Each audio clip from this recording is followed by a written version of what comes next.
Good evening, everybody. Welcome to the fourth 2020 edition of the Greenwich Village Folk Festival. I'm Rod MacDonald, along with Ray Munmisic. I'm one of the co-producers of tonight's show.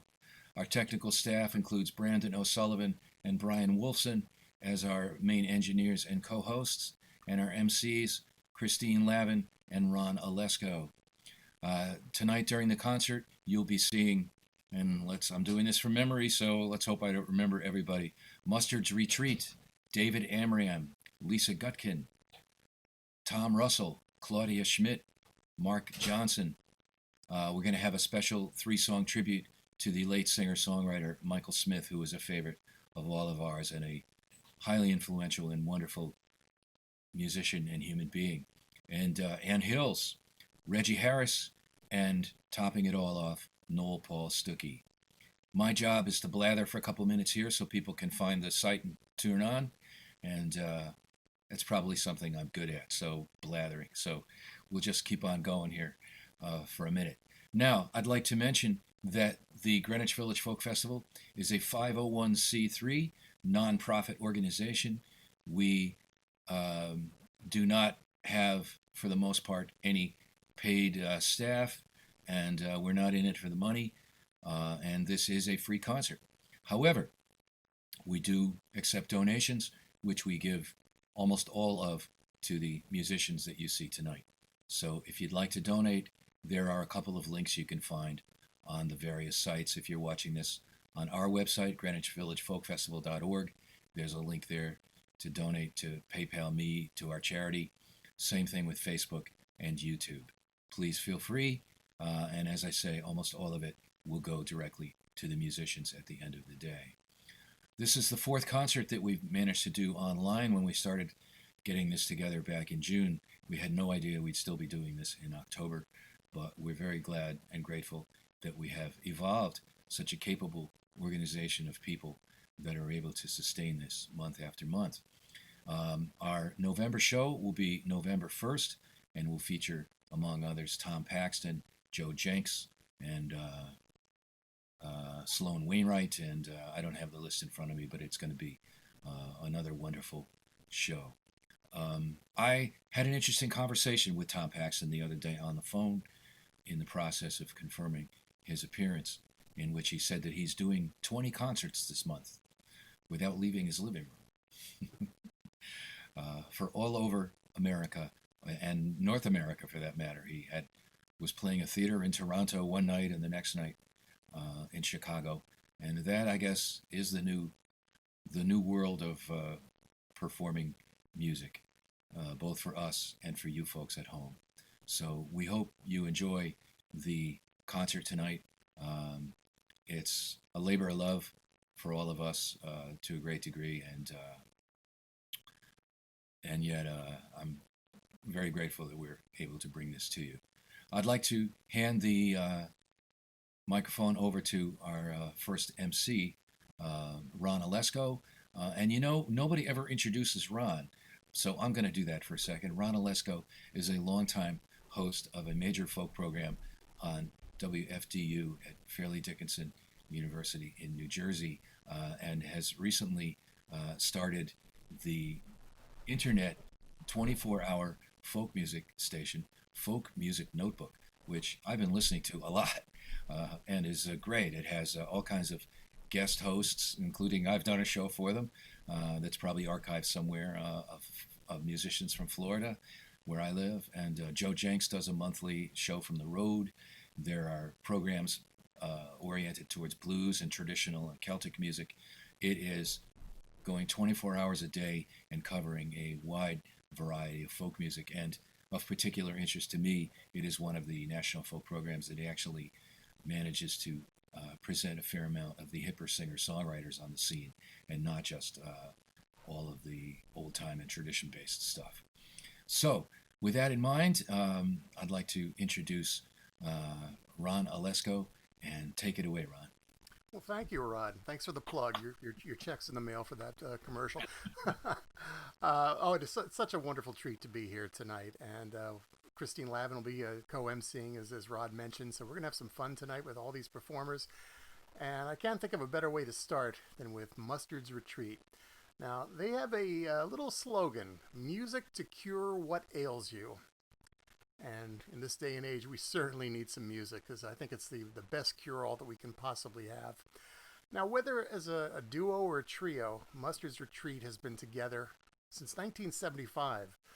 Over the years, they've produced 14 highly regarded albums of original songs. They've estimated that they've traveled over 1,000,000 miles, performed 7,000 shows, and all this in a 45-year career. It began when David Tamulevich and Michael Hoff met together at as cooks at a restaurant where they were working in Michigan, and they were both also musicians. Each of them had some separate musical gigs on the side, and David began sitting in with Michael, and eventually Libby Glover added some beautiful harmony, and by 1975 they were performing as the trio Mustard's Retreat. Now, after a couple of years, Libby moved out of state, but David and Michael carried on, giving us outstanding performances over the decades. A few years ago, Libby moved back to Michigan, rejoined the group, and then in 2019, Michael decided to take a hiatus. And since then, Libby and David have been carrying on the Mustard's Retreat tradition as a duo. Defiantly hopeful is how they describe their performances. They're entertaining and rooted in the common ground of heart and community. Please welcome Mustard's Retreat. Thank you, Ron, so much. And it's such an honor to be here. This is the good thing about, we find good things about these times. It was just so extraordinary to see all of these wonderful artists and to be able to talk to them. It almost feels like we're at a folk alliance or a real in-person festival here. So it's thrilling, and I hope you'll all stick around because it's going to be a great show. So, well, it seemed appropriate. This is a song I started down in Greenwich Village one morning many years ago.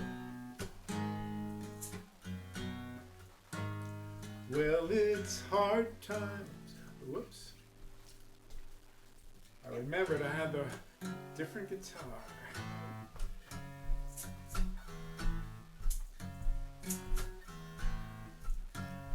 Well, it's hard times in this winter city, though the falling snow kind of makes it look pretty.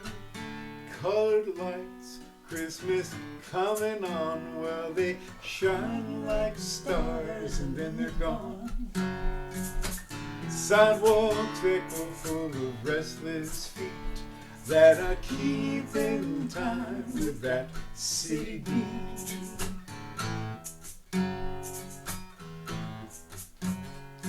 Now old Joe's got a steel guitar, used to make his living playing in the bars. Now he spends his time at the park, playing for nickels from dawn to dark. Night finds him sleeping out on the street. Well, he's just a part of that city beat. Too little hope, too little sky, but dreams are the wings on which we fly. And the alleys they whisper, neighborhoods talk, and somewhere in the middle down the pavement I walk. Somebody's singing next block down. I can't hear the words, but there's joy in that sound. And past the dark edge of sorrow, it smiles like a friend, and it lifts my feet as I get moving again. Melody lingers, it's both bitter and sweet, singing out the rhythm of that city beat.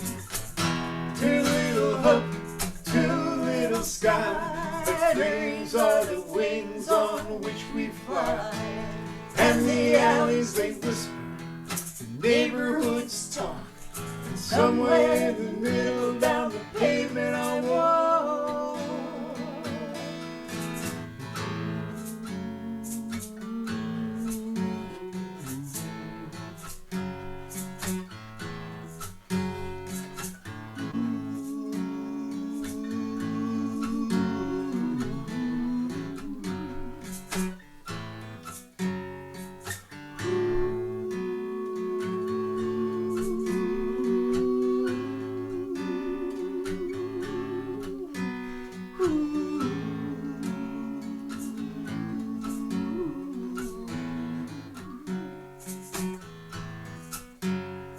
Well, the morning's hazy, full of fog and steam.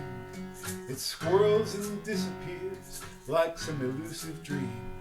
And the city fills in a long, deep breath, and it takes you in and you do your best. The story's always changing as it plays and repeats, and it keeps in time with that city beat.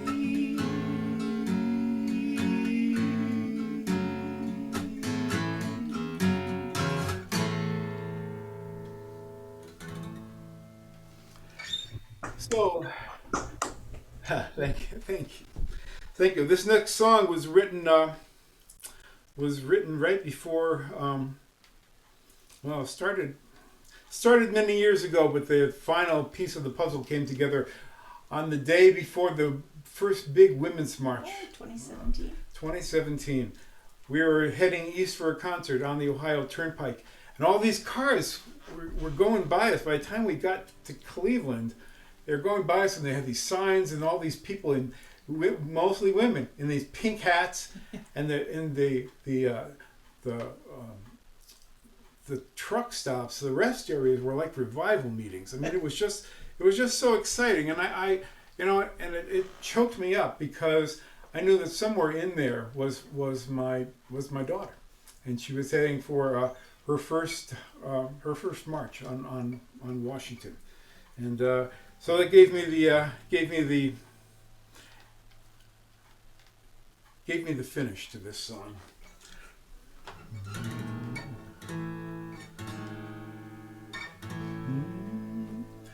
We turn the earth in winter's shadow, knowing spring is drawing near, keeping faith with summer's promise and the turning of the year, and sing for the moon, sing for the sun, sing for the joy when day is done. No, sing for the moon, sing for the sun, sing for the joy when day is done. A simple pleasure, planting gardens, picking stone and pulling weeds, a space beyond the rush and clatter, finding something that we need, and sing for the moon, sing for the sun, sing for the joy when day is done. Oh, sing for the moon, sing for the sun, sing for the joy when day is done. Mystery's not quite forgotten, something that we now reclaim down through countless generations, wind and fire, root and rain, and sing for the moon, sing for the sun, sing for the joy when day is done. Oh, sing for the moon, sing for the sun, sing for the joy when day is done. Post-industrial techno-visions tell us how to think and feel.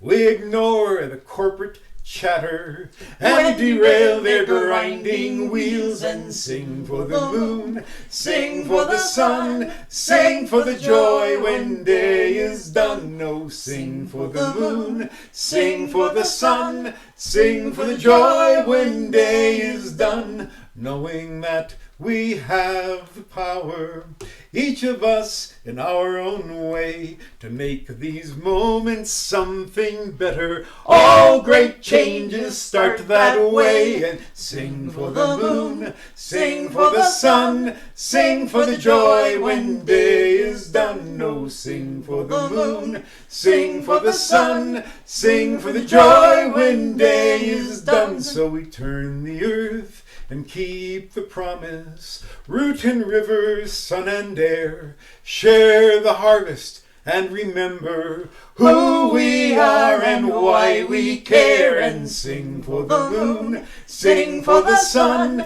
sing for the joy when day is done. No, sing for the moon, sing for the sun, sing for the joy when day is done. Thank you. One more. Oh, it's a pleasure to be on your stage tonight, everybody. Thank you so much. Really, looking forward to hearing all of you.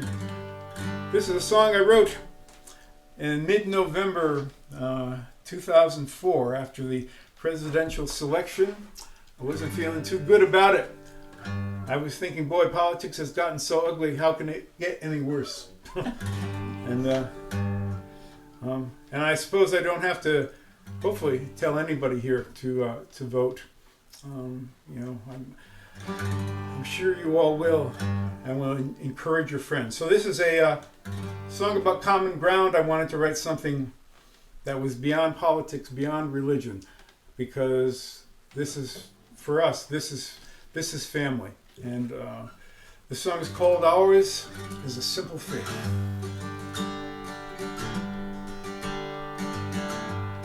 Ours is a simple faith. Life is a short embrace. Heaven is in this place. Every day, hope is the ground we till. Make each day what you will.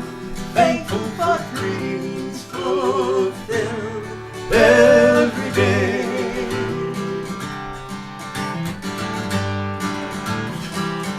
No room in this heart for fear. No judgment day drawing near. Trust that inner voice you hear every day. Life's not a goal or race. It's about heart and faith and living a life of grace. Every day, ours a simple faith. Life is a short embrace. Heaven is in this place. Every day, hope is the ground we till. Make each day what you will. Thankful for dreams fulfilled. Every day.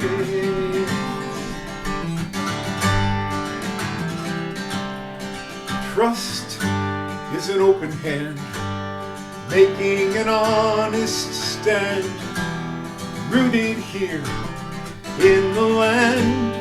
Every day, living mystery, seeking the harmony here between you and me. Every day, ours a simple faith. Life is a short embrace. Heaven is in this place. Every day, hope is the ground we till. Make each day what you will. Thankful for dreams fulfilled. Every day, ours is a simple faith. Life is a short embrace. Heaven is in this place. Every day, hope is the ground we till. Make each day what you will. Thankful for dreams fulfilled. Every day. Thank you, everybody. Thank you. Thank you all for having us, and take it back to Ron. Well, thank you, David. David Libby, Mustard's Retreat. What a great way to start. And give us some hope. Hope and community. That's what this is all about. Well, I am Ron Olesko. I'm one of the co-MCs tonight. And, you know, they were talking before about Mustard's Retreat being together since 1975. That was actually the year I started doing radio. And my father-in-law, who's a big jazz fan, not so much a folk fan, but I would, he would ask me, so how's your radio show going? And I'd tell him all the great guests I have on. It would be either, who's that? Or, oh, that's nice. And then a few years ago, at the Northeast Regional Folk Alliance Conference, I was asked to put together a little birthday concert for our next guest. And as soon as I mentioned his name, my father-in-law sat up and took notice. David Amram. David is an American composer, arranger, conductor. His music is so diverse and filled with jazz flavorings. He also plays piano, the French horn, Spanish guitar, penny whistle. He can even play two at a time. And I'm sure there's many other instruments that I'm not even aware of. He's composed scores for films, lead quartets, quintets, larger ensembles. In 1966, Leonard Bernstein asked him to be the New York Philharmonic's first composer in residence. If you're a film buff, you probably have heard his music in the Elia Kazan film Splendor in the Grass, The Arrangement, John Frankenheimer movies like The Young Savages and The Manchurian Candidate. And as an artist, well, David has worked with so many greats over the years. People like Aaron Copland, Thelonious Monk, Dizzy Gillespie, Jack Kerouac, from our folk world, Bob Dylan, Pete Seeger, Odetta, Oscar Brand, the list goes on and on. At that NERFA conference, the benefit, the concert we did for David, it was for his 80th birthday, was held on the Sunday afternoon. Now, usually if you've ever been at one of these folk conferences, you know by noon, everybody's packing up, moving out, and they're gone by like 1 o'clock. But everybody stuck around because they wanted to be part of this. If you've ever been to one of the Folk Alliance conferences, you'll find David walking the halls late at night or early in the morning, actually, till daybreak, singing and encouraging other artists. And he is just a gem that our community just loves and adores. It is with great pride that I welcome David Amram. Well, thank you, Ron, and hi, everybody. It's a joy to be with all of you, all these wonderful, amazing artists, many of whom I've known so long. And people know in Greenwich Village, before there was a folk festival, when I came there in 1955, you could go to Washington Square Park or someone's place, and that's where I met so many great people. And still, it's that way. And of course, people realize that NYU is the campus we associate with the village, but the real campus for many of us was, is, and always will be upstairs when he was alive at Dave Van Ronk's wonderful place over the Kettle of Fish. You could go to either place and get an education, or go to Finjan's and learn about Middle Eastern music, or go to the Village Gate and hear Latin and jazz music. And wherever you went, there was beautiful music. So I'm going to play some of that. And I just want to say what a joy it was to hear that wonderful group. And for those of you who do home cooking, you need mustard in order to survive. But the best mustard, I thought, was this honey mustard. It's great. However, mustard's retreat for a good diet. All students at the University of Hangoutology must not only hang out with all these musicians, but listen to them. This is one by Phil Oakes. I met when he first came to New York, played with him at the old village headquarters, Folk City, just before he passed on. And this was one of his great, great songs, When I'm Gone.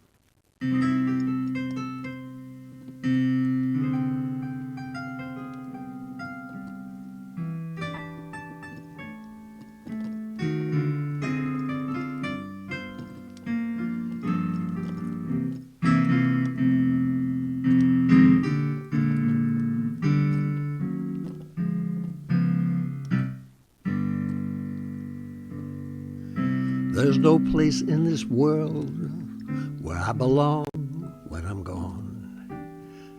And I know I won't find the right from the wrong when I'm gone. And you won't find me singing on this song when I'm gone. So I guess I'll have to do it while I'm here. And I won't feel the flowing of the time when I'm gone. And I can't even worry about my cares when I'm gone.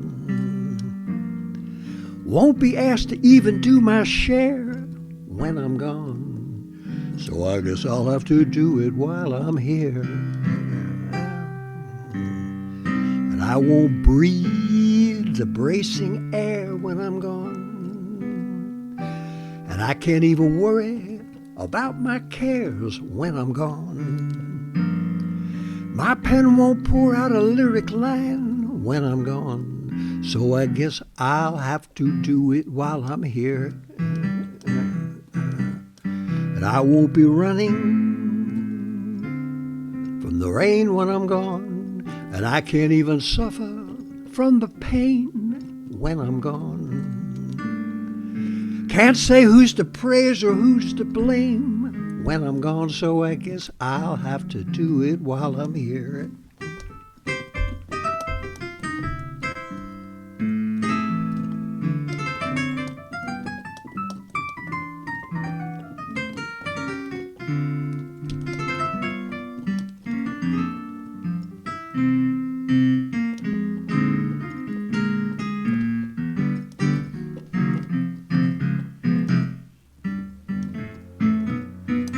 Won't see the golden of the sun when I'm gone. The evenings and the mornings will be one when I'm gone.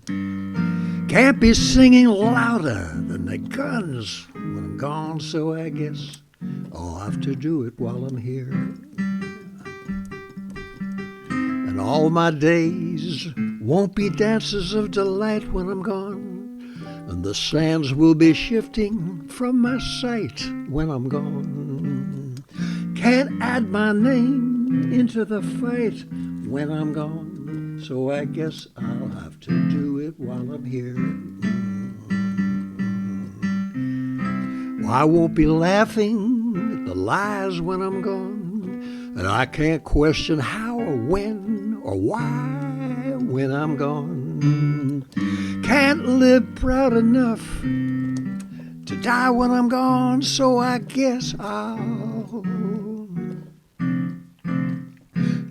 guess I and we as well will all find a halfway and do it while we're here so we can tell all the younger people coming up on the scene who think that the U.S. is getting so mean that there's eternal hope if we check out where we have been. And remember that since Adam and Eve left the Garden of Eden, the rents have been too high. And men and women have scuffled with one another and always are wondering why. So the solution for all of this is to be creative each and every day. And we're all born creative until we're talked out of it. So you can just say, I hope I can write a song like Phil's that won't be too long. And if we do, we'll all get together when we're gone.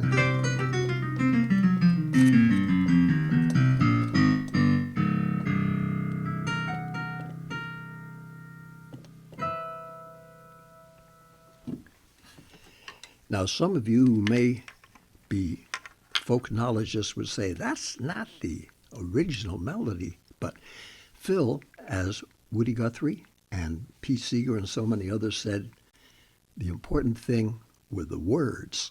And Phil often made different kinds of melodies himself. One of the things that I did mention was inspired by Odetta, who said to me, darling, you know I started out being an opera singer, and folk music took over my life, and I took my life to the music and have been sharing that ever since. So she said, just remember, whatever genre you work in, folk is the root of the tree. So when I was at the Kettle of Fish, as well as playing with Charles Mingus and all the other things that we did, and we all respected and loved each other's music and listened to it and enjoyed it and learned from it, I got so much of my education by going to the Finjan right across the street from the Kettle of Fish and hearing the wonderful Middle Eastern music. So I'm going to play little spontaneous theme and variations on a wonderful old Lebanese folk song that some of you may remember. And if you don't, You can check out Ma Eat Na Wash Na the next time you hear it played. And it probably won't sound like this, but I know you will dig it.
And finally, a little song that I used to play when Jack Kerouac, Allen Ginsberg, and Jack's road buddy Neil Cassidy all worked together, and we did a little film called Pull My Daisy back in 1959, and we used to come to play that, and all the people who played guitars and banjos said, wow.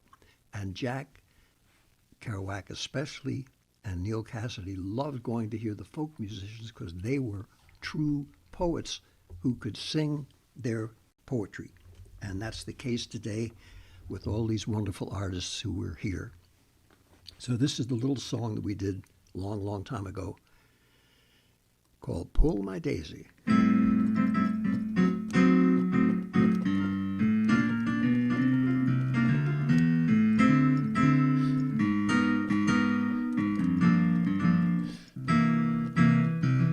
Pull my daisy, tip my cup. All my doors are open. Hop my heart for coconuts. All my eggs are broken.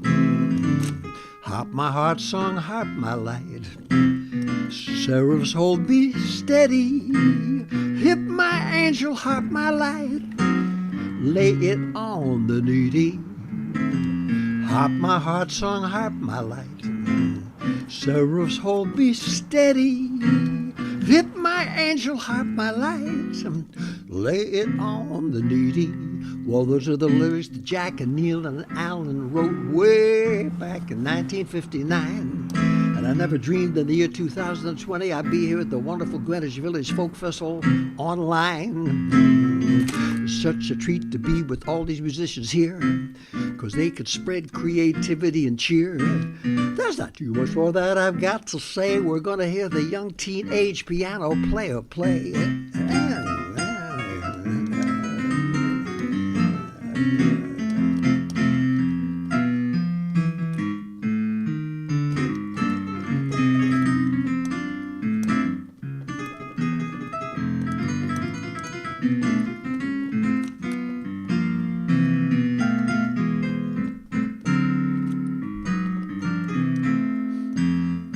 Harp my heart song, harp my light. Seraphs hold me steady. Hit my angel, harp my light. Lay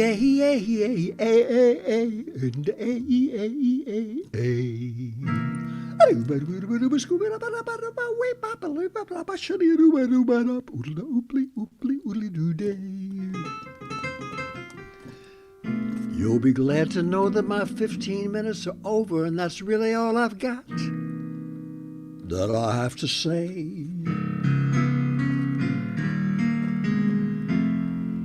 Thank you all. Bless the Greenwich Village Folk Festival, all the musicians, the wonderful Brian Wolfson, Rod McDonald, who put this together, and the amazing Brando O'Sullivan, who made it possible for us to figure out how to use cyberspace in a creative way. Bless you all. See you all soon. Hooray for music. That's David Amram. I'm Christine Lavin. I'm a singer-songwriter living here in New York City, and I'm right next to the Manhattan Bridge. Every once in a while, a train goes rumbling by. So if you can hear that, hope you can put up with it. You know what? One thing I have to tell you about David Amram. Of all of his amazing credits, the one thing that Ron Olesko did not mention is that he also wrote the theme song for the Channel 5 news program many years ago, and it was the best news theme song that has ever been written in the history of the world, because he took all the polyrhythms of New York, all the different cultural influences, and he wrote this magnificent orchestral arrangement in about 30 seconds that just totally represented New York and was just so completely enchanting, and it ran for years and years. And I miss it because I hope somebody's using it somewhere in the world, because it's just absolutely fantastic. Just love David Amram. Love him. Now, our next guest is someone, her name is Lisa Gutkin, and she has played violin for many of us on our recordings and at our live concerts, but her music has now taken her places that I don't think any of us knew. Oop, there goes the train. You can hear it. She is a member of a group called the Klezmatics. One of the things they did, they sang in the movie Sex and the City. They were the band that entertained at Charlotte's wedding. It was so sweet. And Lisa even had a little solo in that. And but most importantly, she is the co-musical director and co-composer of the music in the play Indecent with Aaron Halval. And it ran on Broadway. It had wonderful, wonderful reviews. And it won 2 Tony Awards. So she's a Tony Award and a Grammy Award songwriter. And Ben Brantley, I wanted to read to you what Ben Brantley said about Indecent, that she is the co-composer of the music for. He said, "Indecent is, above all, decent in the most complete sense of the word. It is virtuous, sturdily assembled, informative, and brimming with good faith. The territory it covers in its 1 hour and 45 minutes is immense." So please welcome her. She is a composer, a guitarist, a singer, a songwriter, a violinist extraordinaire, and an artist in every sense of the word. Lisa Gutkin. Oh, thank you so much, Christine. What a very lovely introduction.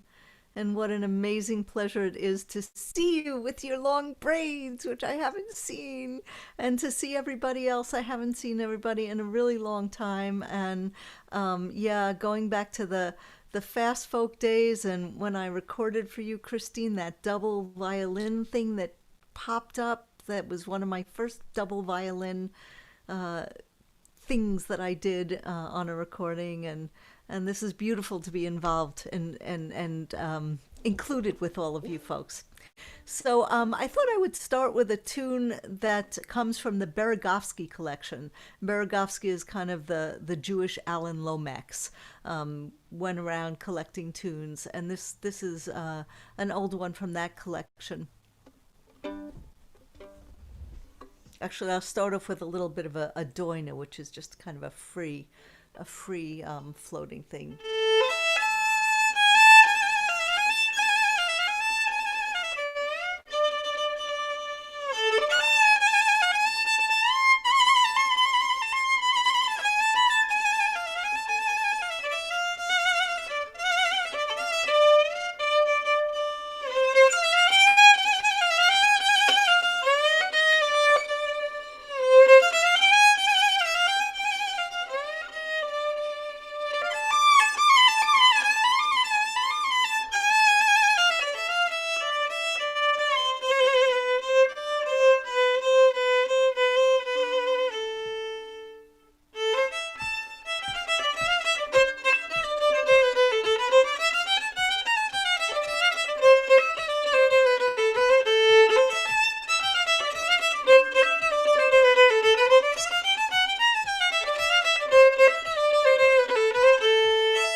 Thanks, thanks.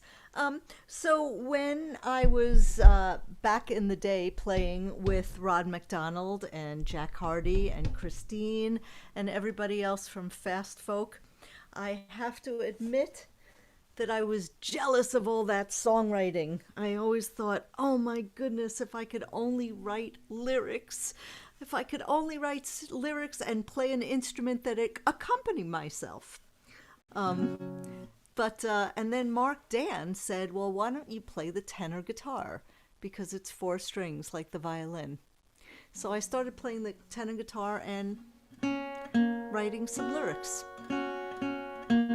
So this is a song I wrote a couple of years ago. It's called Song for You.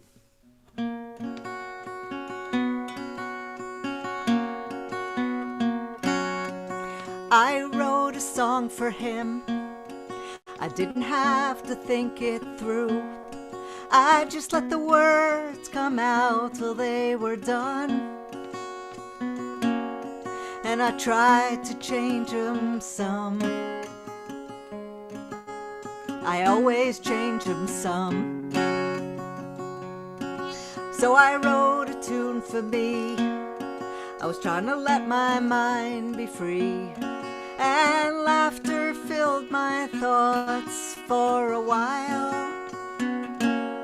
Yeah, he could make me smile. could make you smile. Let's go for a walk and we can talk or just look at the stars. We can watch TV or read a book, do laundry, maybe cook. Let's go to the river and we can fish or sit under a tree. 'Cause in the end, there's nothing like a friend.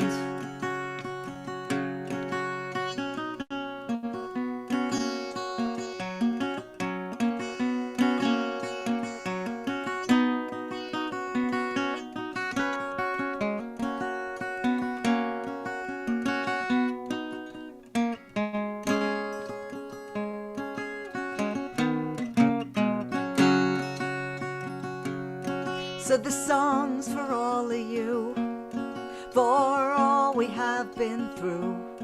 Without your laughter, don't know what I'd do. I'd sit around and I'd be blue. Sit around just being blue. Los amigos, mes amis, mo cara camarade. There's so many words to use to thank a friend. Merci beaucoup, mon ami. Merci beaucoup, mes amis. Let's go for a walk and we can talk or just look at the stars. We can watch TV or read a book, do laundry, maybe cook. Let's go to the river and we can fish or sit under a tree. 'Cause in the end, there's nothing like a friend. Thank you. So before I started writing my own lyrics, of course I worked with all of these wonderful songwriters, but I also got this incredible opportunity with the Klezmatics to write music to the lyrics of Woody Guthrie, unpublished lyrics of Woody Guthrie. And the Klezmatics did 2 CDs of Woody Guthrie lyrics. One was a Hanukkah CD, yes, a Hanukkah CD. Woody's wife was Jewish, and his mother-in-law was a Yiddish songwriter. But then we also branched out. Nora Guthrie gave us, access to the archives and picked out a few songs that she thought lyrics that we might like. And we did an album called Wonder Wheel, which won a Grammy. That's the one that won the Grammy, is the wonderful Woody Guthrie. So this song, Pete Seeger loved this song, and he wrote me a 3-page letter about it. The first page was about how wonderful the song was and how proud Woody would be, and then the second 2 pages were suggestions on how I could change it. So, right? That's so Pete. And so I took some of his suggestions when I sing it on my own. On the Klezmatics album, it was sung by Susan McKeown, but when I sing it on my own, I take some of Pete's suggestions. And they're all there to help you sing along, the audience. So I hope you'll sing along to whatever part you know. There's a die, die, die part, which is a very Jewish thing, and that's pretty easy to sing along on, but you could sing along to anything.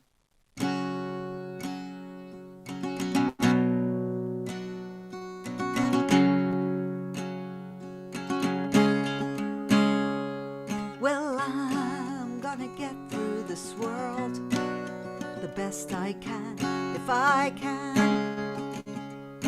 Yeah, I'm gonna get through this world, and I think I can. And I'm gonna work in this world the best I can, if I can. Yeah, I'm gonna work in this world, and I think I can. And I think I can. I'm gonna get through this world the best I can, if I can. I'm gonna work in this world the best I can. this world the best I can.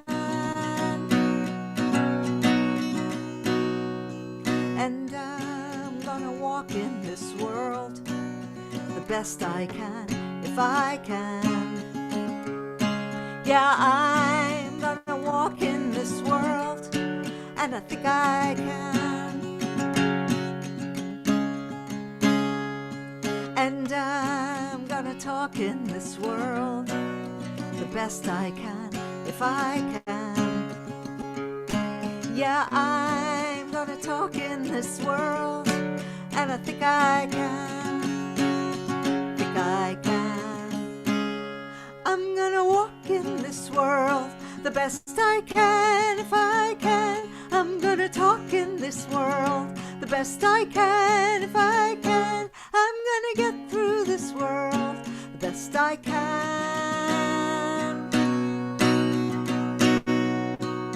Die die die die da da die die die die die da da die da da die da da die die die da da die die die da da die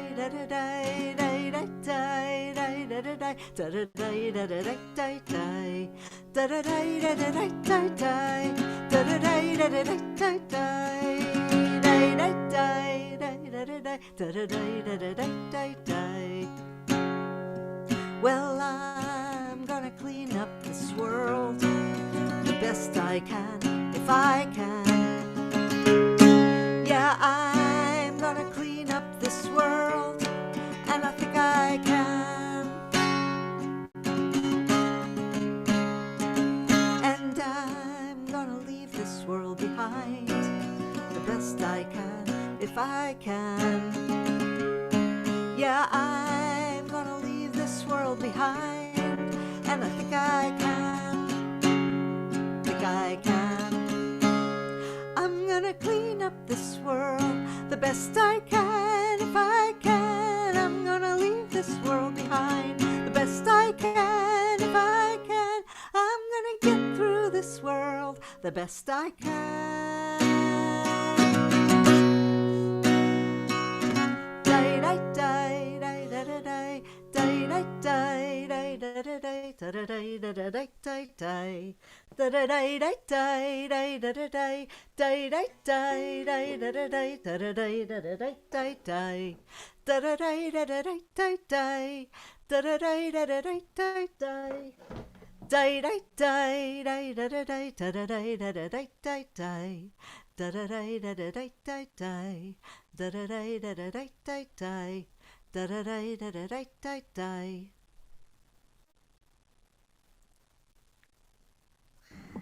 Thank you so much.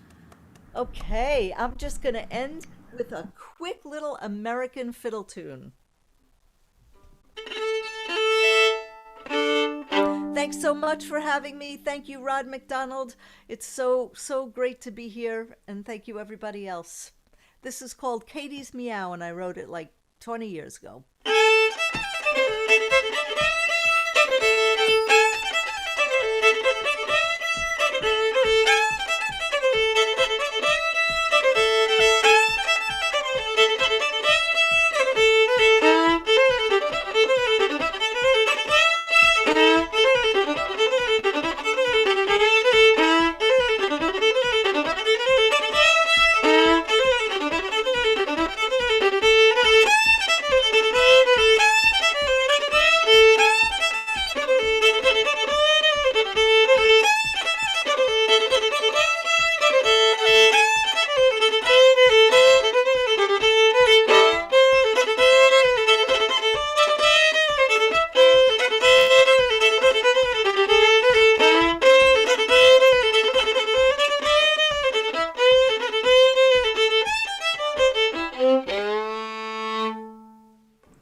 Lisa Gutkin.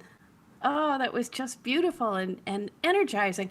And if you want to continue to see more of her stuff, at her website, lisagutkin.com, she has a video up. It was an online project that the Klezmatics did with the Dance Theater of Harlem, where they improvise the music and they improvise the dancing and they go back and forth. And it's all online. And it's at her website. So thank you, Lisa. And before Lisa, we heard David Amram, and we opened with Mustard's Retreat.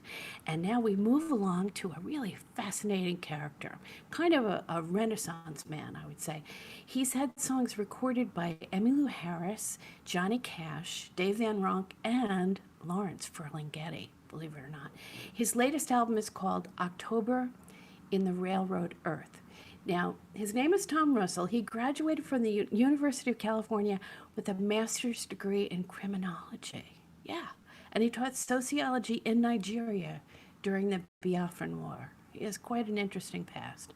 He's been called, this is a quote, as ruggedly romantic as ever, a brilliant songwriter with a restless curiosity and an almost violent imagination. He's recorded 38 records, and he's also gained recognition as a painter and has 2 books of art that are out. He's from Switzerland, and he's also from Texas. Please welcome Tom Russell. This is Tom Russell here in Switzerland. My wife Nadine and I live part-time in Switzerland, part-time in Texas. So very happy to do this Greenwich Village Folk Festival. My God, I lived in Brooklyn from 1980 to 1997, and I missed the 60s, but I got to meet a lot of great people, you know, David Mazengill, the Roaches, Jack Hardy. I met Paul Siebel in the Village, just when he was about to semi-retire. Dave Van Ronk I knew very well. Tons of great people, and I think I did some things on the Fast Folk records, Gallo del Cielo and stuff like that. And hello to Rod McDonald and all you folks out there. God bless you.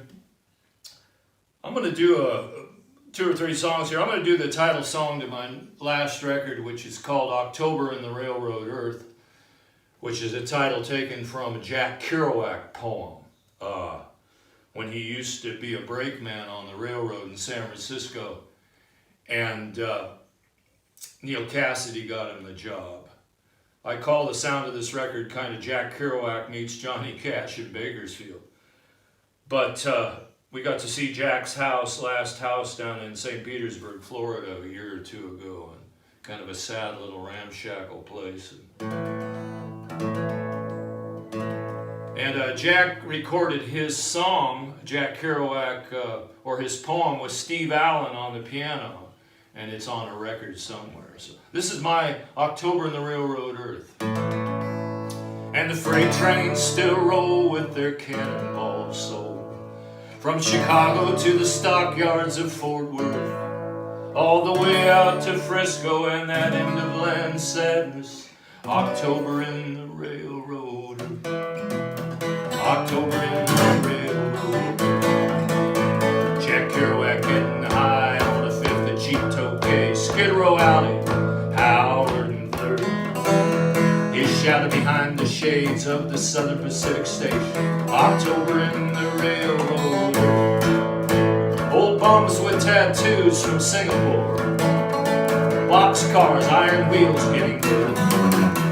Shrouded afternoons in old warped wood America, October in the Railroad. Out where the freight trains still roll with their cannonballs sold, Chicago to the stockyards of Fort Worth, all the way out to Frisco and that end of land sadness, October in the Railroad. October in the Railroad. Jack's Bible on the bed next to his peanut butter jar, his notebook with those beat poetic words. Raisin bread and oatmeal, coffee on a hot plate, October in the Railroad Earth. Jack hits the morning alley with his brakeman's lantern, stares at a hooker in a polka-dotted skirt. 3 eggs, 26 cents in lumberjack stew, October in the Railroad Earth. October in the Railroad Earth. What's this thing called fame really worth? Light a candle for his soul in some old Mexicali church, October in the Railroad. Jack finally bottoms out at Lawrence Ferlinghetti's cabin. He tries to hitchhike, driver swerve and curse. getting beat up outside of bars and passing out in cars. He left his blood soaked in the railroad. He's finally gone in October, $62 in the bank. He's buried near the place of his birth. His wife was taking in sewing to pay the bills and the bar tab. October in the railroad. October in the railroad. What's this thing called fame really worth? Light a candle for his soul in some old Mexicali church. October in the railroad. On the road, Dharma bumps, Tristeza, visions of Cody. October in the railroad. Desolation angels, son of the Dharma. October in the railroad. Getting beat up outside of bars and passing out in cars. He left his blood soaked in the railroad. Gone in October, $62 in the bank. October in the railroad.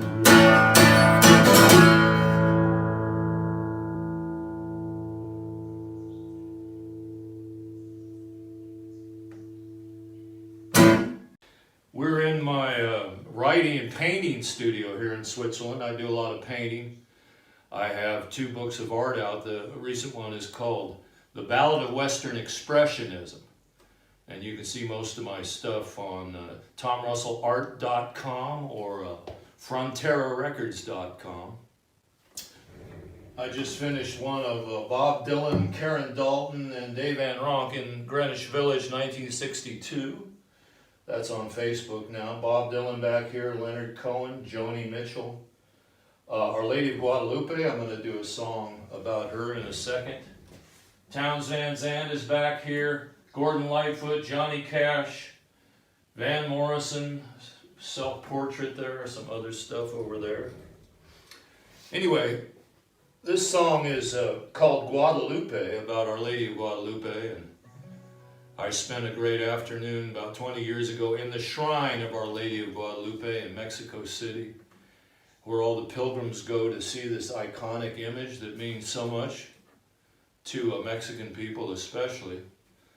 But she appeared 500 years ago to an Indian named Juan Diego and left her image on his cape. And I wrote the song. I recorded it on a record called Blood and Candle Smoke with a great world band called Calexico out of Tucson.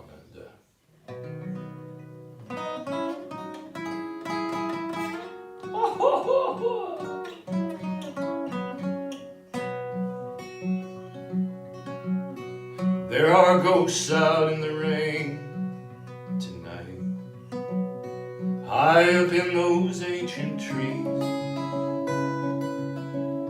And Lord, I've given up without a fight. Another blind fool on his knees.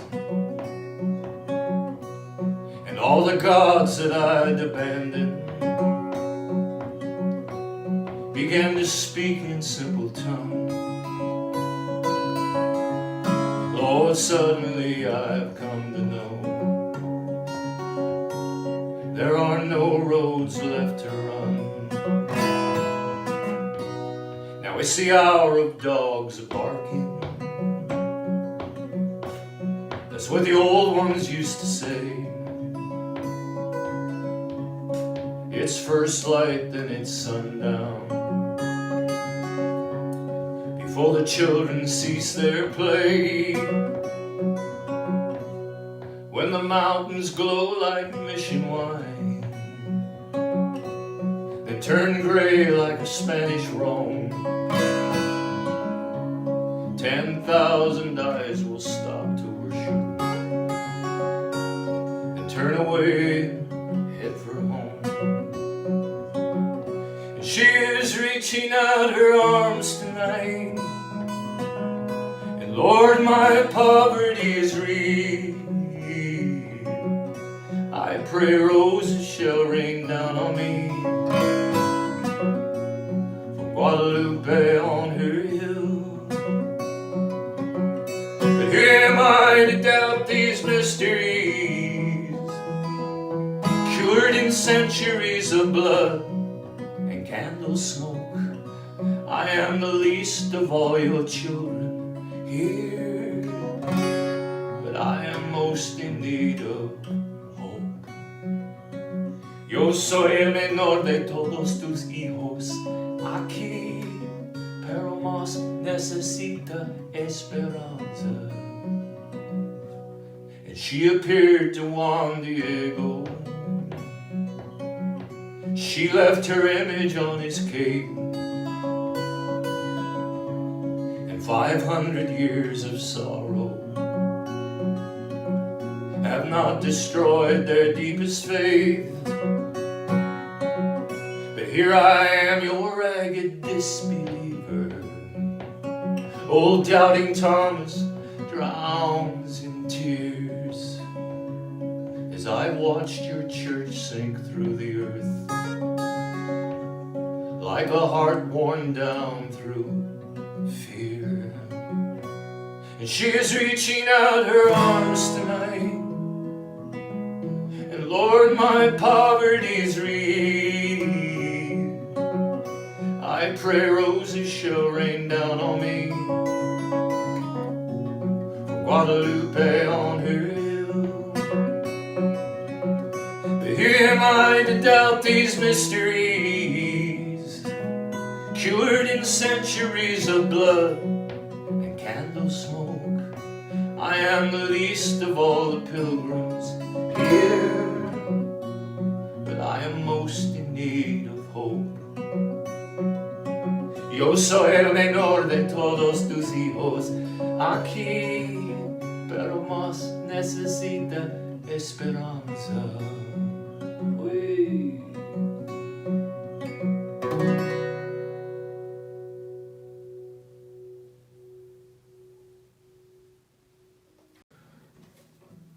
This is a Tex-Mex corrido, and in the style of corrido. Corrido is a long-running story. I wrote another one called El Gallo del Cielo that a lot of people have recorded, including Joe Ely and Ian Tyson and lots of folks. We're going to have Joe Ely on one of our folk song festivals one of these days. You can check Tom Russell's Facebook. We did a cowboy song, loosely cowboy song festival a few weeks back that Emmylou Harris was on, and Bill Kirchin, and Ramblin' Jack Elliott and Ian Tyson. So tune into our Facebook. The next one's going to have Ralph McTell, Eric Bogle, wow, Joe Ely, Terry Roach of the Roaches, Rosie Flores, Bernie Taupin weighs in. He just won a Grammy with Elton John. So go on the Facebook, and thank God people are doing these festivals. And I just like to say my hat off to the late great Michael Smith, who I knew, and I recorded The Dutchman, as a lot of people did, like Leon Clancy, and we miss him. We used to have him on our songwriters shows in New York when Greg Trooper and I, the late great Greg Trooper and I did those 30 years ago. But God bless Michael Smith. I've been trying to paint The Dutchman, but he keeps coming out looking like Vincent van Gogh. But my heart is really in that song. I'm going to do one more off the last record, October in the Railroad Earth, about Isidoro Gonzalez, who rode with Buffalo Bill 100 years ago in Europe, and he died over there when his horse rolled on him. And I wrote this in the corrido style. And a fan of mine, he's buried in an unmarked grave in England, and a fan of mine found the grave. And they're gonna put a marker on it now. But this is in the style. I play this on the record with the Tex Maniacs, Josh and Max Baca of San Antonio. And Josh plays the Tex-Mex accordion, and Max, his uncle, plays the bajo sesto, which sounds kind of like this. So this is Isidoro Gonzalez, corrido, a story. Voy a cantar un corrido about me old Buffalo Bill, a song from my bones in a graveyard in Bristol, in an unmarked grave on a hill. We crossed the great waters a long time ago with cowboys and wild buffalo. Well, la terra, in a thing called a Wild West show.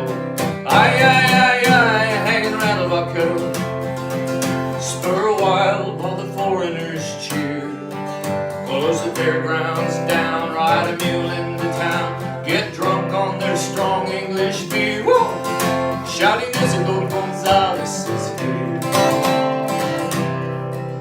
On the last matinee, the final day, me pony, he fell on his side. I tried to roll clear, but he kicked my right ear. Then he rolled on me twice and I died.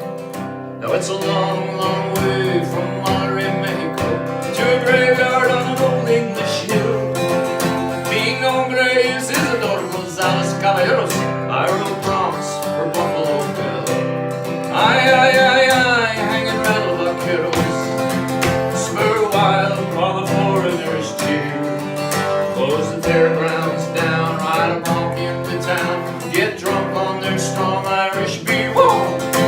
Isidore Gonzalez is here. They buried my bones in old Bristol, England, neath an unmarked granite greystone. Me pistol is in their museum. They buried my boots with my bones. Then I flew as a raven to Monterrey, Mexico, where I'm perched on mi madre's windowsill. Mi nombre es Isidore Gonzalez Vaqueros. I rode Bronx for Buffalo Bill. Oh! Aye, aye, aye, aye, hanging rattle vaqueros, spur wild while the foreigners cheer. Close the fairgrounds down, ride a mule into town, get drunk on their strong English beer. Shouting Isidore Gonzalez is here. Whoa! Isidore Gonzalez is here. Whoa! Isidore Gonzalez is here. Why? Yeah. Well, thank you all for listening, and good luck with all these Greenwich Village festivals. And my heart still resides with Dave Van Ronk and the boys, and Karen Dalton, and Paul Siebel, all the great folks I met in the village. David Mazengill is on our next show. We're going to do a duet of his song, Orphan, Rider on an Orphan Train. And keep the faith out there. God bless you people for doing this stuff. And this is Tom Russell in Switzerland signing off. And that was Tom Russell coming to us from Switzerland. You know, I've had a hard time finding a parking space in the village, but that's got to be a record. Well, this is the Greenwich Village Folk Festival, the virtual Greenwich Village Folk Festival, obviously. And this is a free concert. However, we do have a tip jar. You know, our community has been really hit hard with COVID-19, as you all know. I mean, the whole country has been hit hard. The whole world has been hit hard. But if you can afford to, please give a few bucks. This is a nonprofit organization, the Greenwich Village Folk Festival, and all your donations will help these artists. So you'll see on the screen different links to go to their tip jar, and if you can help, it's gratefully appreciated. Also, I know some folks online, our folk police have been at work because we've had a few fishers and we've had some spam that people have been trying. Please only do the links that are given to us by the Greenwich Village Folk Festival. You know, they're doing their best to delete and get rid of all the spammers. I think they're doing an excellent job. Well, let's continue on. Our next performer began her career as a performer in the late 1970s. She first started performing at the Amazing Grace Coffee House in Evanston, Illinois. And since then, well, she has gifted us with her stunning blend of music, poetry, story, laughter, and drama, and a magnificent voice that has really become a fixture on the stages of clubs, theaters, festival, and TV and radio. Her friendship and musical partnership with Sally Rogers has led to a number of outstanding recordings and performances, always memorable. And in addition to her folk and acoustic performances, she has also recorded 2 jazz albums, another wonderful outlet to showcase her creativity and diversity. Garrison Keillor once said, "When Claudia sings a song, It Stays sung. We are so happy to welcome Claudia Schmidt. What the heck does that mean? I've never understood that at all. Well, I just want to say what an honor it is to be in the company of this crowd of fast folk people. I sort of never made it beyond slow folk, so I'm going to try to speed it up and catch up to you tonight if I can, if I possibly can. I'm going to begin with a song that came out of the Midwest. I was living in Wisconsin at the time, and so you'll kind of get a feel for the time of year and the time of life. And it's got a little part for you. I'll gesture when it's time to sing. Queen's lace and chicory brighten up the roadside.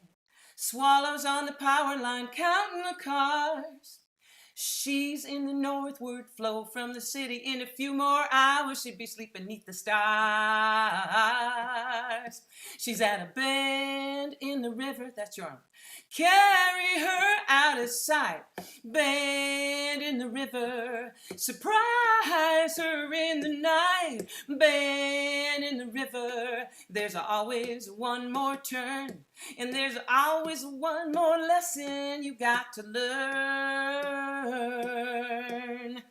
It was a hot early evening in late July. Scorpio aimed at the moon. He was singing Motown to the washing machine when he heard the song of a loon. He shut his mouth to hear it came from deep within. He knew that something was peculiar indeed. And when a voice from the dryer said, "You better move, boy," it was that voice he thought he ought to heed. Yes, it was a voice that he chose to heed. Well, it brought him to a bend in the river. It carried him out of sight. Bend in the river. Surprised him in the night. Bend in the river. There's always one more turn. And there's always one more lesson you got to learn. You can run standing still, talk loud, saying nothing for the better part of a lifetime. And then one righteous day, it's your heart starts talking, says, "I'm here to claim what's mine. Yes, I'm here to recover what's mine. Looks like I got here in the nick of time." Ooh, thunder rolling in from the western sky tickles your belly and your brain. Crimson sky looks likely to burn. Everybody's praying for rain, but you can't pray for light and curse the dark, 'cause they've been lovers for a long, long time. And if you find yourself a little too dry inside, look for water in a new state of mind. There may be water in a new state of mind. It brings us all to a bend in the river. Well, it carries us out of sight. Bend in the river. Surprise us in the night. Bend in the river. There's always one more turn. And there's always one more lesson, yeah. There's always one more lesson, and there's always one more lesson we got to learn.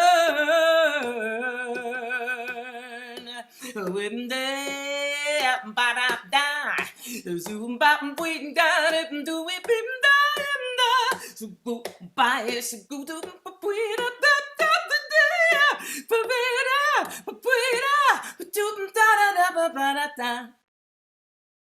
Bend in the river. All right, little song for our times here. We're at another one yet again this very day, not to mention week. Well, I'm going to play a song that got written back in late February out of a fever dream. In fact, it was a literal fever. I think I was in Florida and I might have had the virus. This was before it kind of hit the headlines. I was in the middle of a tour and got very sick and had to cancel pretty much all of the rest of my tour. And I came to in the night and there was a little train off in the distance, and I had a visitation from a ghost of the suffragists. And I kind of crawled off to a corner and scribbled and scrawled down what was coming to me in the middle of the night in my fever, and put it together a little bit later when I had the energy to do that. And being as how this is the 100th anniversary of the 19th Amendment passing, it's just so weird isn't it, that when the 19th Amendment was going to be passed, it got delayed because of the 1918 Spanish flu pandemic. So it was happening at the same time. President Wilson got the flu, you know. It's just really eerie, the little synchronicities that are going on. So this is a call to action from that ghost that came to me that night. And I'm thinking of I came across a quote from a woman named Mary Elizabeth Adams Lambkin. No, Elizabeth. Yeah, that's it. Elizabeth Lambkin, Adams Lambkin. She was born in 19. She was a teenager in around the time the 19th Amendment passed. She would have been 17 years old. She was still alive in 1965 when the Voting Rights Act passed. So she was around for that whole cycle. And what she said, well, it was Daisy Elizabeth Adams Lambkin. There's the whole name. She said, "You cannot be neutral. You have to join with us who believe in the bright future, or be destroyed by those who would return us to a dark past." This is called Women in White.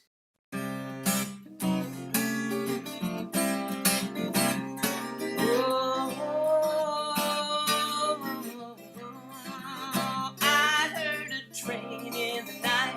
I saw those dresses of white. I knew the time was right to claim what's mine. Too long in chains of fear, there's no more need, my dear. We are so very near to the finish line. We were beaten in the streets, we were thrown in jail, mocked and abused, but to no avail. Because the women in white kept marching for the right to vote. Yeah, the women in white kept standing for the right to vote. Ooh. We tried the middle way, talked to those men every day. We were sent away with shaking their heads. What else could we have done? This was for everyone, our daughters and our sons, and long after we're dead. We were beaten in the streets, we were thrown in jail, mocked and abused, but to no avail. Because the women in white kept marching for the right to vote. Yeah, the women in white kept standing for the right to vote. Women in white, women in white. 100 years ago, we won that right. Women today, there's still no ERA. Can you find a way to be the new women in white? Ooh, yeah.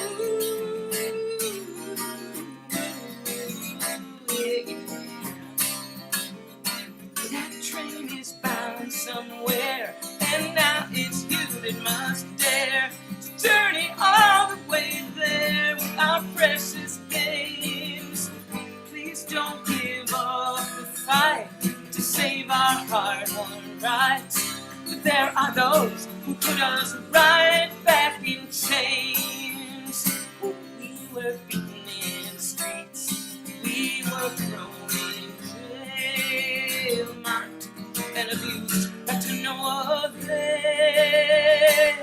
Because the women in white kept marching for the right to vote.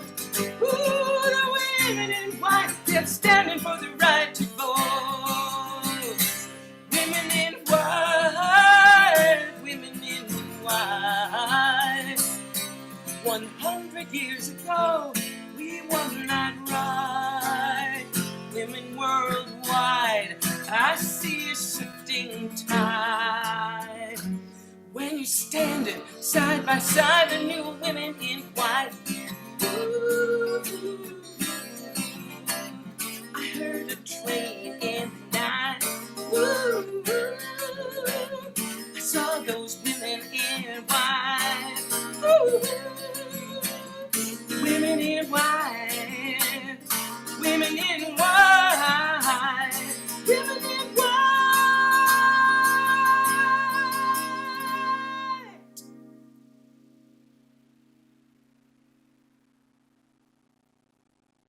I thank that wonderful ghost who showed up that feverish night to bring me that song. Well, I'm going to do something very scary. I'm going to play a world premiere here. Something that one doesn't normally do, but I actually heard from Ron Olesko on Facebook that Michael Smith had died. And as is the case during this pandemic, we often hear about losses and illness on this strange platform. And the rest of the day, I was the next morning that I got the news from Ron's post, and I just sort of stumbled around the rest of the day. There were things happening, and what was interesting is the day before I had been playing my guitar, and I had just felt Michael kind of lurking around in an odd way. And you know, when we're in grief, when we're feeling tender, we look for omens. We see omens. Nature speaks to us. Everything has a particularly charged meaning it might not have the rest of the time, and this song kind of acknowledges that. It's called The Day After Michael Died.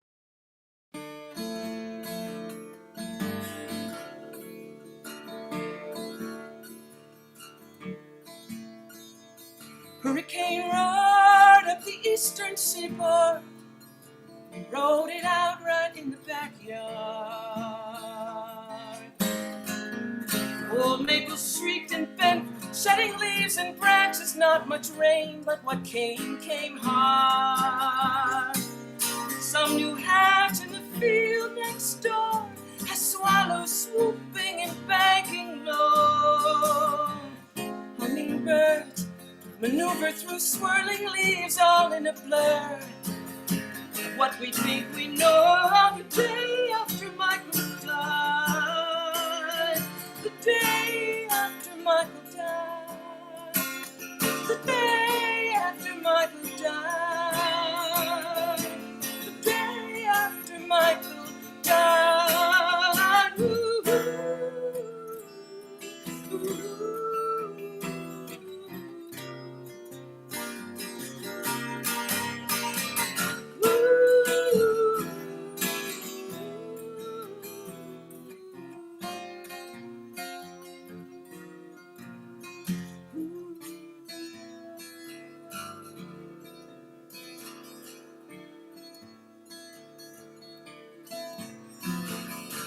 All by itself in the late day sky, a strange little cloud appeared. I posted a pic, teardrop, a smile, an angel's wing, and overread God's own ear. Generators jam with the crickets and frogs, power's out for miles around. Restless chords slip from my guitar like a rumor, a secret, lover's hair unbound. The day after Michael died, the day after Michael died, the day after Michael died, the day after Michael died.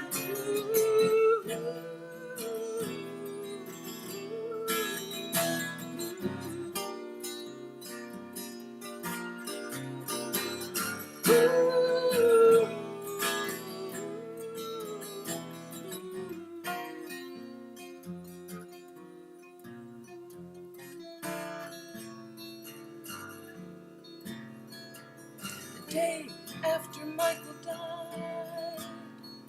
Ooh, the day after Michael died. Ooh, yeah. The day after Michael died. Ooh.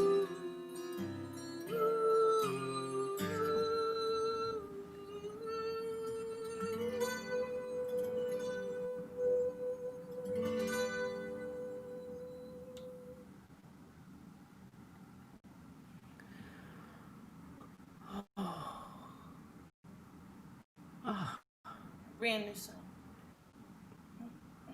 That's Claudia Schmidt.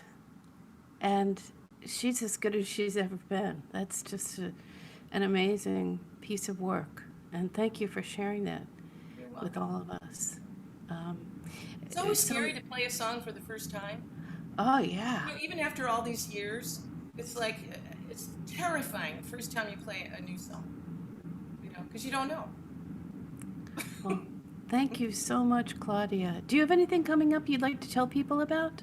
I have my Wednesday evening musicals. I won't be doing one this coming week because of this event, and but a week from Wednesday, I'll be doing a musicale, which happens at 7 p.m. on Facebook,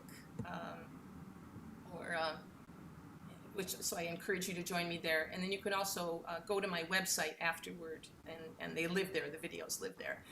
And then later in October, on Saturday the 24th, I'm doing a concert for the Open Range concert series in Paola, Kansas. We're going to do an hour-long, a special kind of autumnal event. It'll be a virtual concert, but kind of for my friends out in Kansas. So all of this is on claudiaschmidt.com. Yep. So go visit her and follow her. She's full of surprises, as you can see. And Look who's our talking. our next performer is someone, I feel like I should spell his name for you. His name is Mark Johnson, but it's MarcJonson. Because you know, if you're off by one letter in cyberspace, you're totally lost. But there's milestones in performers' lives, and one of them is when a group that is completely adored by everyone on the scene covers one of your songs. And I know that one of those moments for Mark was when the Roaches recorded his song Love Radiates Around, which is just one of those songs that gets inside your soul and just won't let go. So he's also had songs recorded by Sean Colvin, Lucy Kaplansky, The Smithereens, and Suzanne Vega. But his most recent work is a tribute, a song entitled The Ballad of Billy Hayes. And Mark wrote this for his friend Billy Hayes, on whose experience the 1978 film Midnight Express was based on. So through his songwriting, he documents life events, big and small. Please welcome Mark Johnson. Thank you, Christine, and thanks to Rod and Ray Mysick, Rod McDonald, and the Greenwich Village Folk Festival for having me back. This first song I'm going to do is called Keep It Rockin'. It's very appropriate for a folk festival. There stood in the hall Brian Wilson with a toy piano and a Gibson, with the timpani ringing and the ronettes singing, "Be my baby." Lieber and Stoller were riding, with the chief of the label presiding. The Brill building shook and then echoed as Spectre arrived. The Everly brothers were signing contracts early one morning. Baudelaire and Felice were among those whose songs would be tried. Keep it rockin' all night to that crazy sound. Keep it rockin' all day till the sun goes down.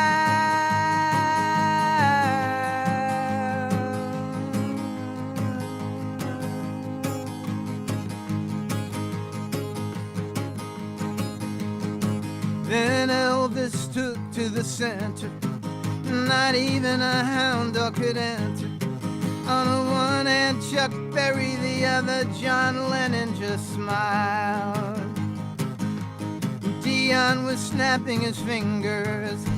Imperial's Rick Nelson Fever. The Five Satins in the still of the night is still number one. At Colony Records on Broadway, the A-sides were rocking on payday. Neil Sedaka, Neil Diamond, Paul Anka, Adele shining alive. Keep on rocking all night to that crazy sound. Keep on rocking all day till the sun goes down.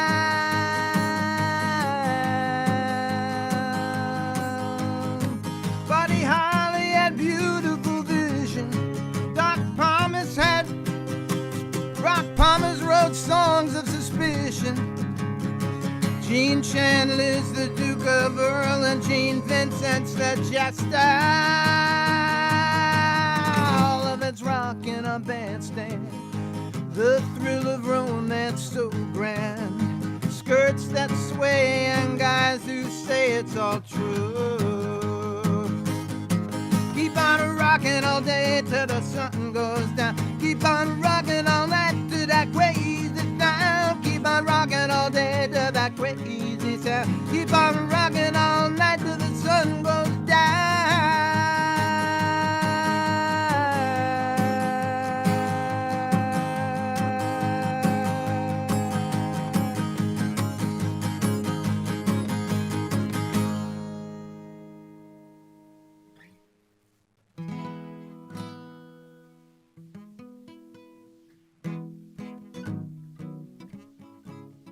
This is a request by our friend Pam from my record 12 in a Room.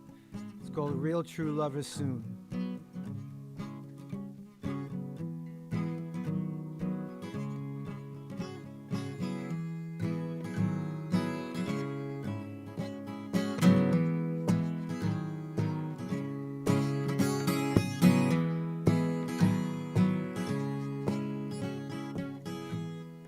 Things about the same, nothing new to say, except that the weather's warmer. I always dig the summer. I'm still working at the theater. I got an FM for my car, and in June I'm gonna get me a real true lover soon.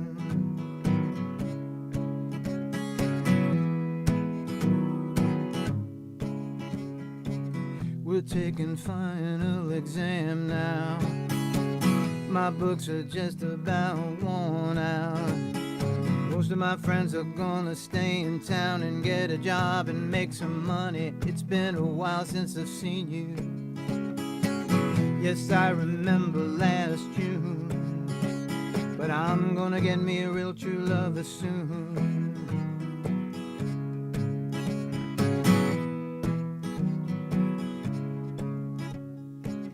I guess that you have just been busy and haven't found the time to write me. If you recall, you were the one who started chasing me when we first met. There were so many special nights. I thought we fell in love, but it's June. I'm gonna get me a real true lover soon.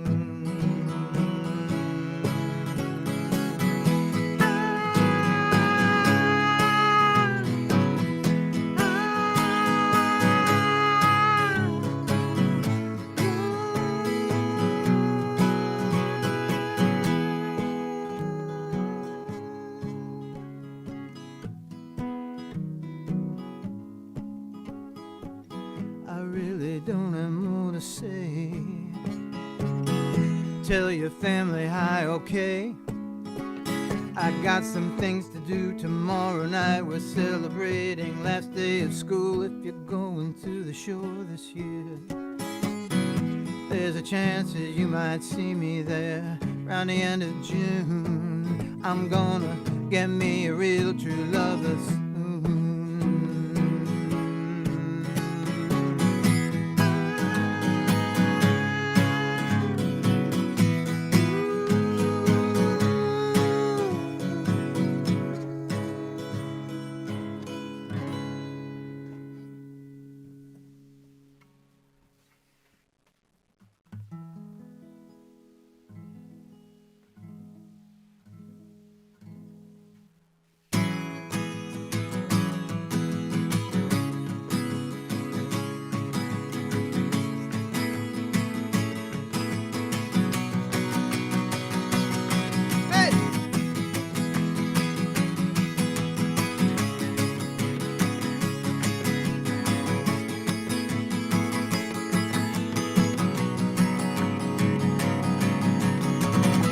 I just can't wait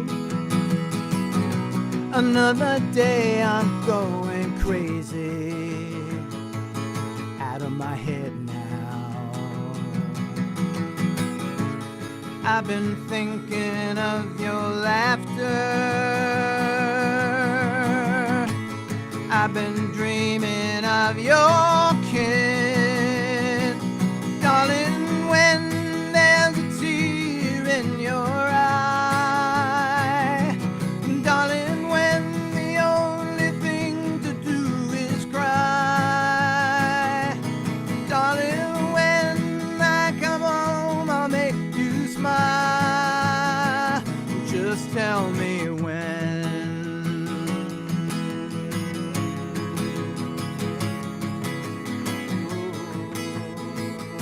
Oh, it takes so long to find somebody you believe in this world. I've been waiting a whole lifetime for a moment just like this. Darling, when there's a tear in your eye. Darling, when the only thing to do is cry. Darling, when I come home, I'll make you smile. Just tell me when I put my arms around you. Nothing else will matter then.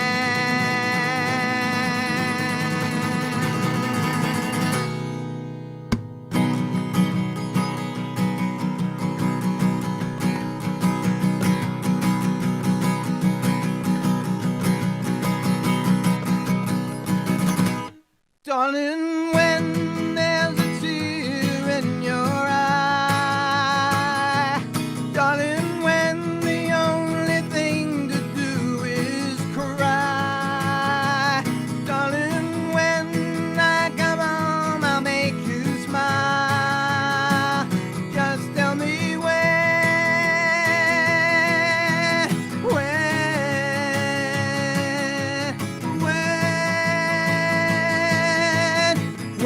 can I come home to you? Yeah, yeah. When can I come home to you? Darling, when? Darling, when?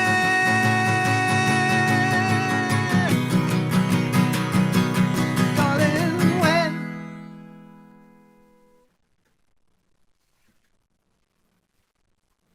Oh, thank you, Mark Johnson. What a great set. Well, we're having some fun tonight, and coming up, more great artists. We'll be hearing from Reggie Harris, Ann Hills, and Noel Paul Stuckey.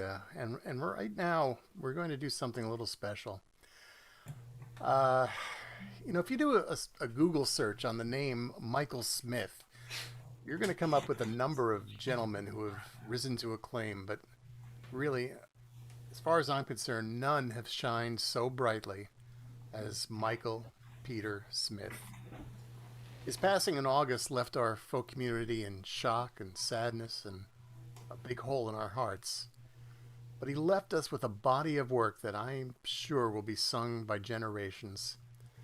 If all he ever did was write The Dutchman, he would have been forever immortalized, but he created so many wonderful songs that I could just spend the next hour or two just mentioning my favorites.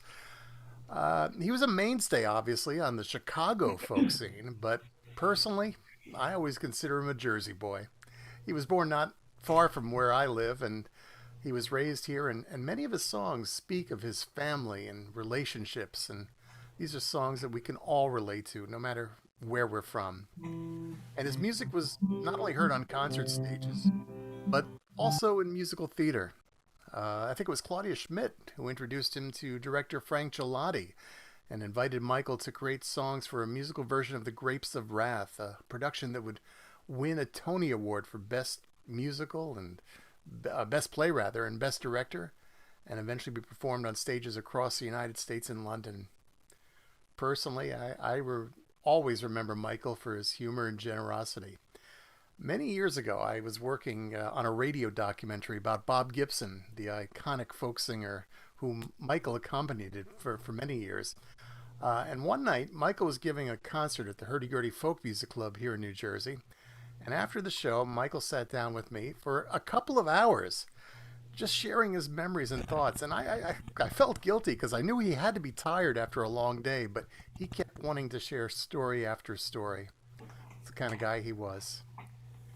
It's fitting that tonight we honor Michael, and even though I know Michael would have told us not to bother, no eulogies, he'd probably just be happy knowing that his songs are being sung. Tonight, 3 of his friends are joining us to pay tribute to Michael and his music. In the next segment, we have a very special surprise guest, Mr. Cliff Eberhardt. Also, Claudia Schmidt will be back. And to start things off, a woman who performed with Michael on many occasions. She recorded albums with him and also was a part of the group Foretold that featured Steve Gillette, Cindy Manxon, Michael Smith, and our next artist. Here to pay tribute to Michael Smith, the one and only Ann Hills. Thank you, Ron.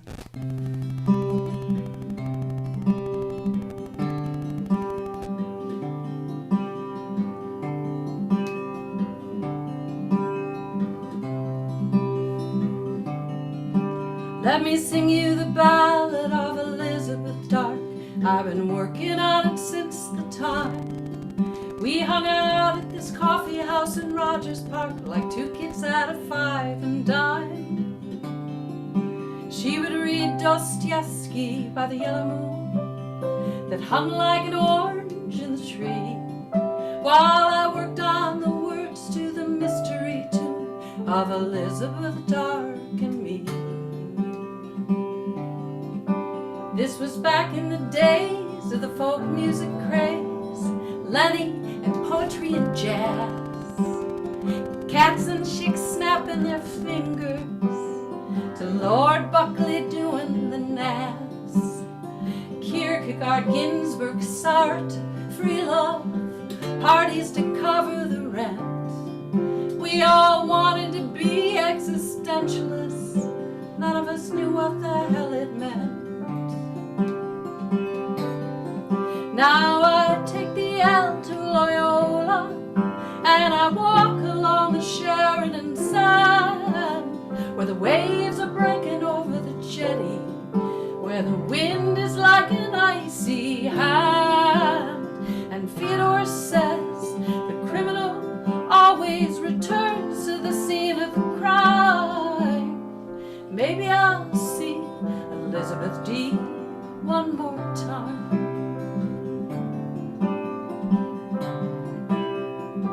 Her hair was long and flowing, a river of zen down her back. We had spaghetti with Ferlinghetti and wine with Jack Kerouac. Things were real cool. One day I came home from school. Elizabeth Dark wasn't there. No river of ravens and hair, no dark at the top of the stair. Now I take the L to Loyola, I walk along the Sheridan sand, where the waves are breaking over the jetty, where the wind is like an icy hand. And Fyodor says the criminal always returns to the scene of the crime. Maybe I'll see Elizabeth D. one more time.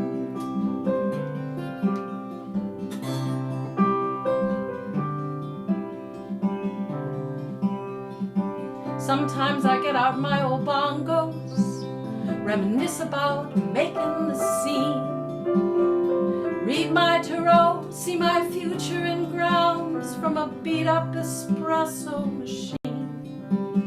I'm a beatnik lost in the future, like a Model T Ford out in space.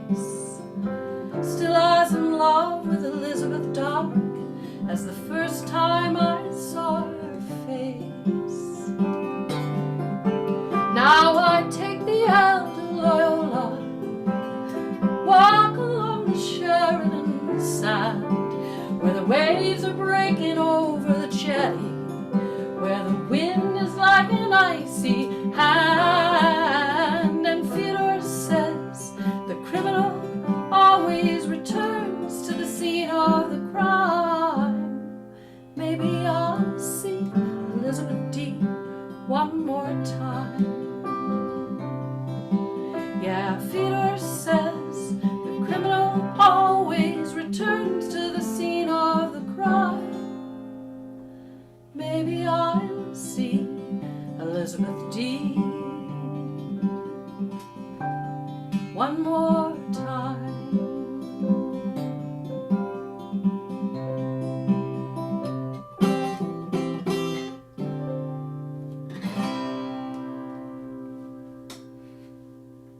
Al Power.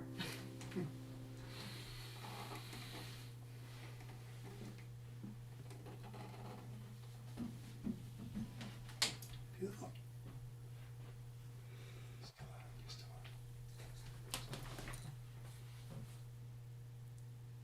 We're supposed to play.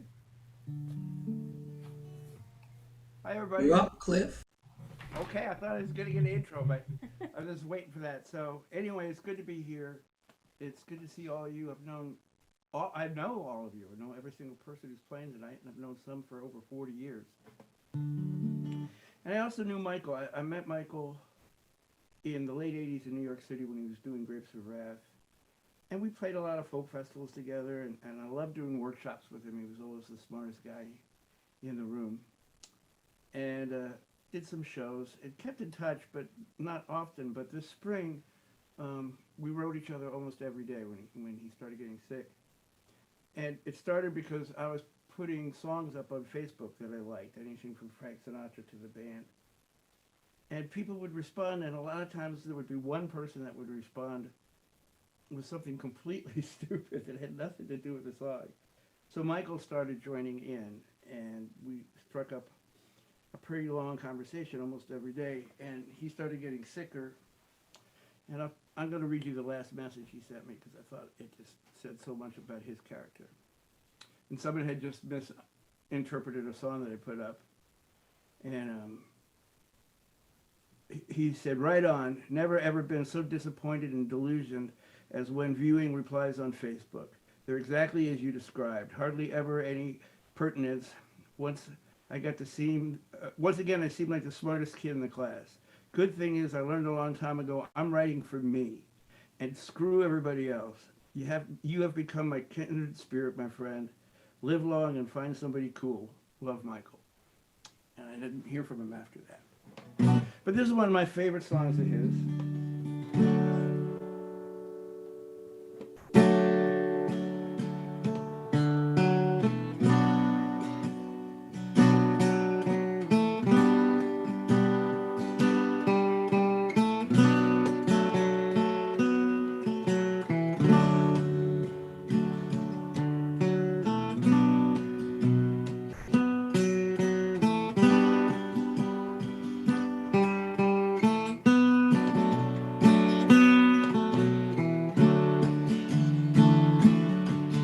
There's a panther in Michigan.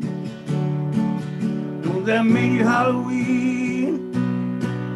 There's a panther in Michigan, though he is seldom seen, and he's following the water and the ways of the Indian, and he's crossing the border to Indiana. Well, there's an awful lot of cover down along the Raging River. We would show up on the one side, he would show up on the other. I know people used to wonder why we couldn't catch the panther. There's an awful lot of cover down along the Raging River. When a farmer in Manchester called, I was there in minutes, following a trail of feathers through the high grass when he screamed. 34 years in law enforcement, man, I never been so scared. You could see the way he's going, by the way the grass is moving. There's a panther in Michigan. Don't that make you Halloween?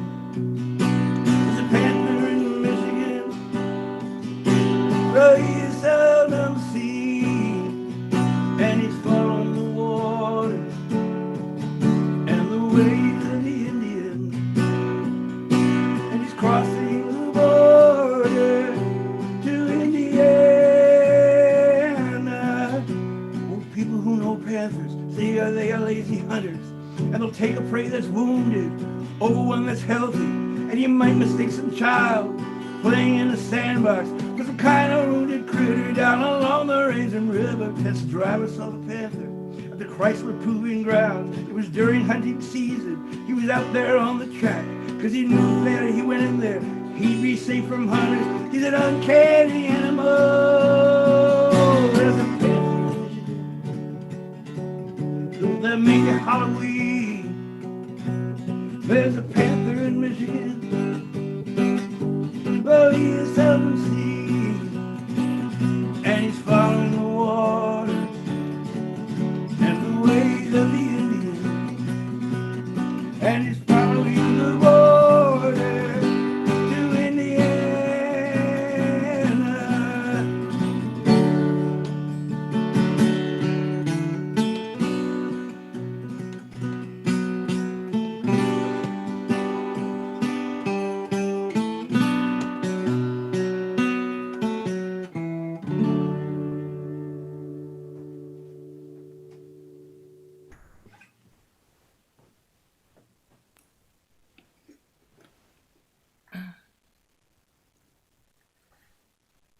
Well, I think it was,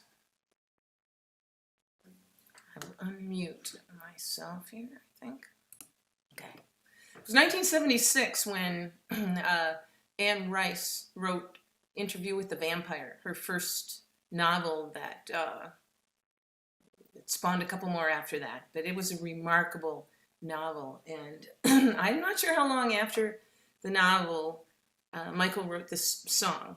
But clearly, as Anne mentioned in her song, he loved literature. He was very inspired by by literature. And I actually heard him do this song. He was living in Detroit. He and Barbara were living in Detroit. And there was a club that a bunch of us played at called the Raven Gallery. It was a folk nightclub. It was a big deal in Detroit. And I went and heard them. I had never heard them before. He did this vampire song.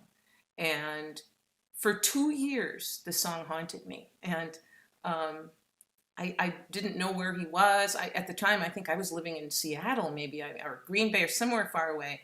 And finally, I located him in Chicago. It took 2 years. I was on the trail of this song, and I sat him down, and I had him sing it into my little cassette tape recorder. And I sat, and I learned it from his version of it, and played it over and over and over again, and ended up recording it on my Midwestern Heart CD. It's a song about, I mean, the theme is a reporter interviews a vampire. And so he ran. This is kind of like Michael's book report on Interview with the Vampire.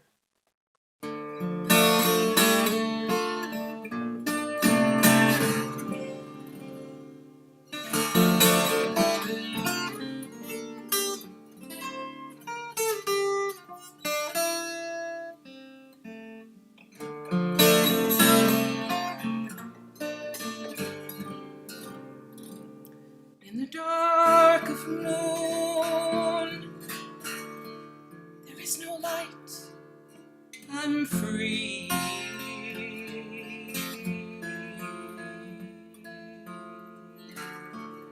I have no love to blind my eyes for me.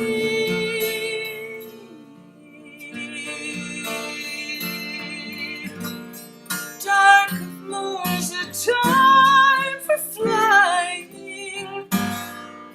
Far below, the world is lying unaware. My soul is crying vampire.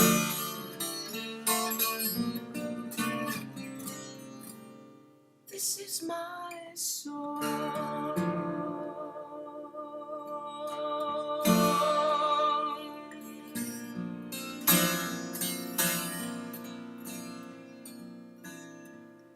I love you all. You're beautiful to me.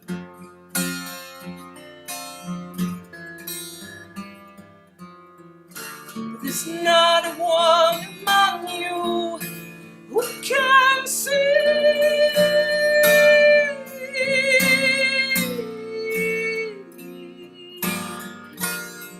Who among you understands it?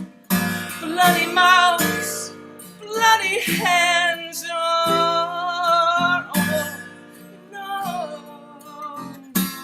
But soon you'll know the vampire. It won't be long.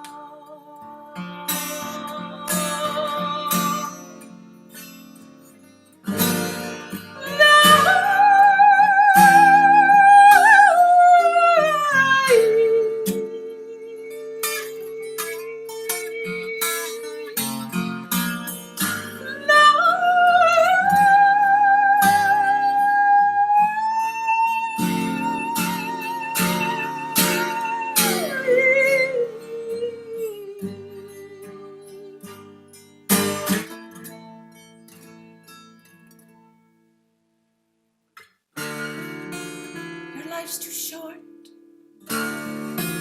Love is gone too soon.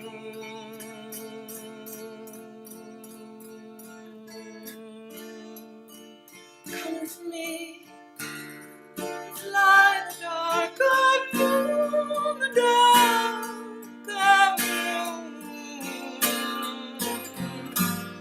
Life's not life if you must lose it. Death's not death if you refuse it. Who can blame you if you choose the vampire?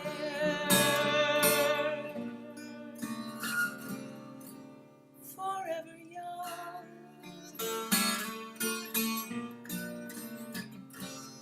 forever young.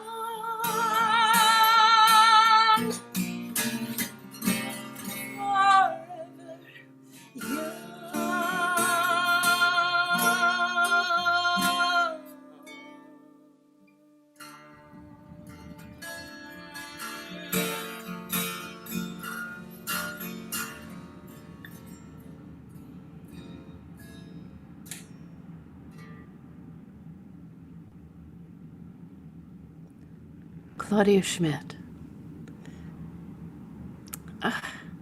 Another stunning moment here in this evening's program. Thank you, Claudia, so much. We just heard 3 songs written by the late, great Michael Smith. That was Claudia Schmidt. Before that was Cliff Eberhardt. And before that was Ann Hills. And I want to give you my Michael Smith story. I met him on September 1st, 1990. It was a Saturday night in front of my building. I lived in this little brownstone, the Upper West Side. And I ran into Michael Smith, and it turned out that he was subletting the apartment directly above mine, a few floors above, 5A. I was in 2A. And he'd been there for months because he was on Broadway with The Grapes of Wrath. And here we were in the same building for months. And I ran into him on September 1st, and September 2nd was a Sunday, and it was the final performance of The Grapes of Wrath. And he invited me to his apartment on Sunday, September 2nd, for brunch. He made me brunch the last day of his performance on Broadway. He wasn't nervous or anything. I don't even remember what I ate. I was so nervous. I was so afraid I was going to say something stupid. But I never saw him again after that. But that's my Michael Smith story. But speaking of Ann Hills, she is going to do her own music now. And I want to read you what Tom Paxton has said about Ann Hills. And by the way, the man playing piano behind her, Al Power, is one of Rochester, New York's most revered medical experts in gerontology. He drove all the way down so that he could perform for you. And we want to thank everyone who's donated so far for this concert. The musicians split the money equally, and it goes for groceries. We're not, going to spas or having a high time. We're using the money for groceries, and we really, really thank you for that. And so does Trader Joe's. They thank you because I like shopping there. But this is what Tom Paxton has said about Ann Hills. She is such an exquisite singer that it's understandable that people might be swept up in the pure beauty of her voice and thereby overlook her writing. That would be a mistake. For me, Ann's writing in songs like Follow That Road and many others is as direct, melodic, and deep as any work being done today. She's quite simply one of my absolute favorite songwriters. That's from Tom Paxton. That's saying a lot. And I have to tell you a Van Ronk story connected to Ann Hills. And in 1993, a whole bunch of us descended upon Martha's Vineyard for the entire month of September. We had concerts every weekend at this little wintertide coffee house, and became a 2-album package. And I was one of the co-producers of the project, and we were just slaving over what we should call it. Now, Kate Taylor is on this, Sister Kate. She lives on Martha's Vineyard, and she did a beautiful song called Flying in the Face of Mr. Blue. I always loved that title, and I thought, that would make a really nice title for the whole package. But she didn't write the song, and it was a songwriters retreat. And so we kept coming up with all these ideas. And one day I came home, and there was my answering machine. Remember answering machines? We all had one. We all thought it was the height of modernity. And there was my answering machine blinking, and it was a message from Dave Van Ronk, and he said, that Martha's Vineyard thing, it should be called Follow That Road. It's a great song. Click.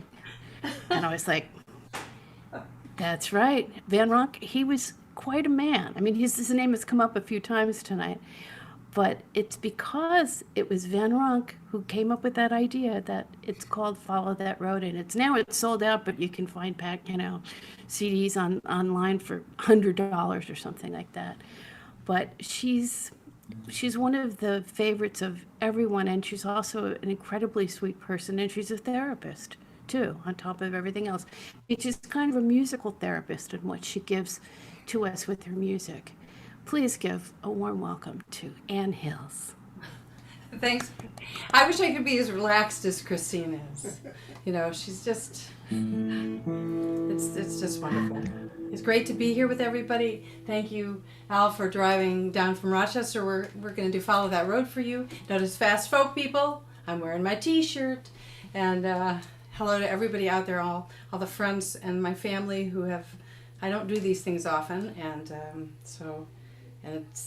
Anyway, I remember I wrote this actually at a festival we did. Claudia brought up the Raven Coffee House I was doing a benefit festival with Michael, actually, and we were doing a songwriting workshop, and this melody had come to me before when I was at Martha's Vineyard. Or maybe it came before, I don't remember. That's why I don't talk when I'm on live.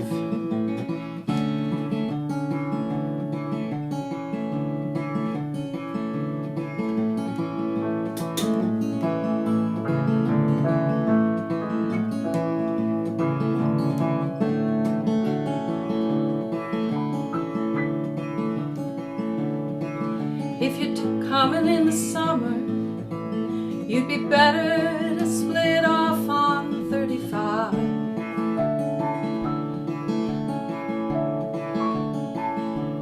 There's the Starlight Drive-In movie on your left, just beyond the county line.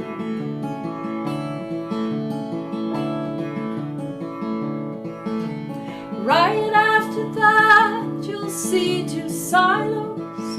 One is silver, one is blue.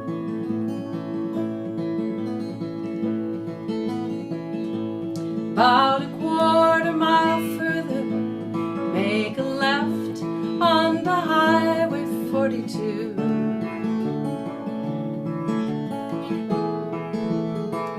Then follow that road, cornfields just as far as you can see.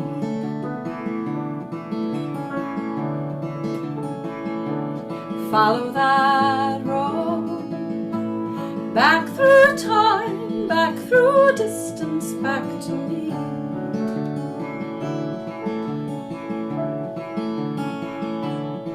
If you're driving by in autumn, you should follow up the river to Bear Lake.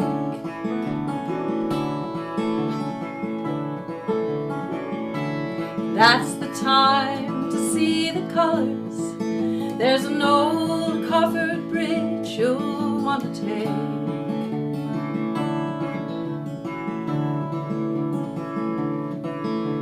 Late at night, be careful.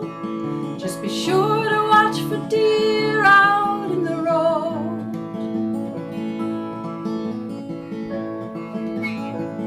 And if it's early in the morning, sometimes it gets foggy. Take it slow.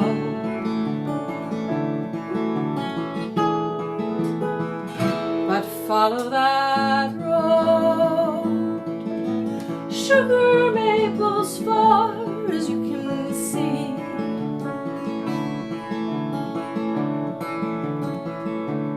Follow that road, back through time, back through distance, back to me.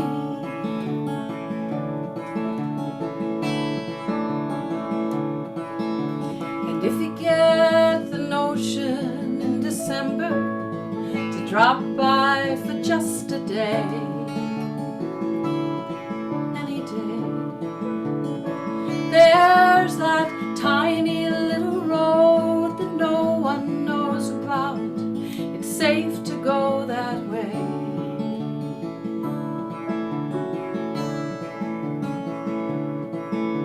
It's up between two fields, so the sunlight melts the ice by afternoon. You'll see two houses by the fields. Someone's always there. If not, they'll be back soon for you. So follow that road. Snow drifts just as far as you can see.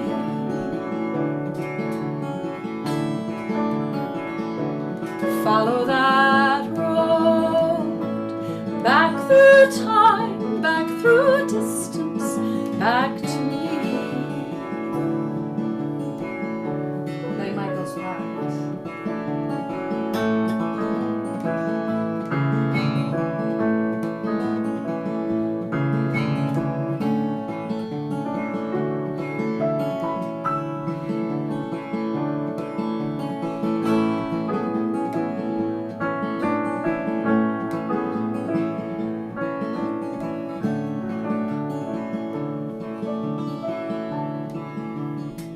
And you'll remember in the springtime how the puddles look like pieces of the sky.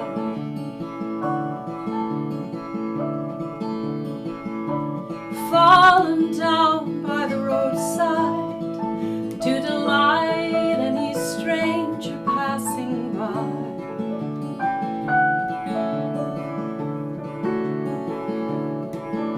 The softness of the grass on Raven Hill, where we counted stars all night.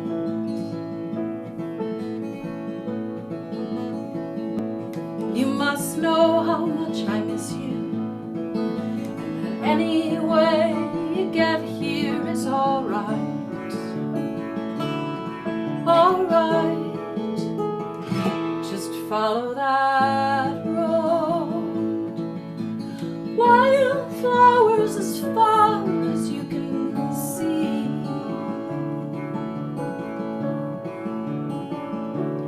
Follow that road, back through time.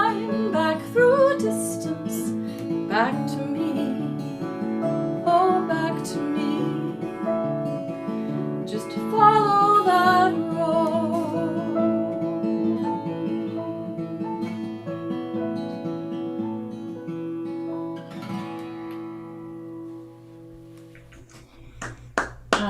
Thank you, thank you.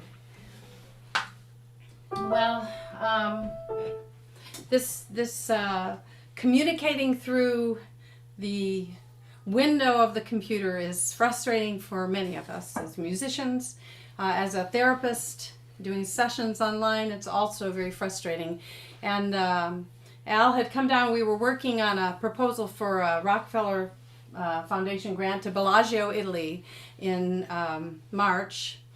Well, a little before end of February, and we were going to do some co-writing to do songs that would help build empathy in family members and caregivers of people with dementia. My father passed away of dementia after serving as a small-town family doctor for much of his life.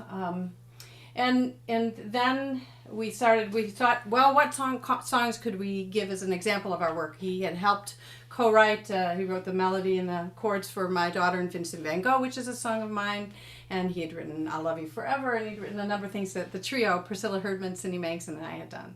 So we thought, well, we used one of those, and then COVID happened, and then Italy was hit hardest, and we said, well, all of his international lectures were canceled and all of my performances were canceled. So why don't we work on a project during this time? And before we knew it, it was the end of June, and we had 11 songs.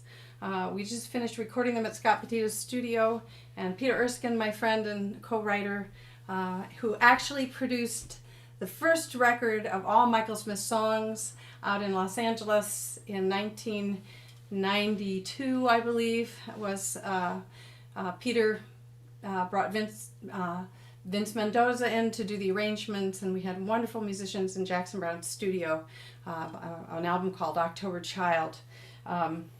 So Peter has put drums on it, and here are some songs. This first one really started writing itself after I'd read a New Yorker article where the writer talked about this being like an accident, COVID being like an accidental August, which is the time that therapists take their break, except it was an accidental August without any Labor Day return to work in sight.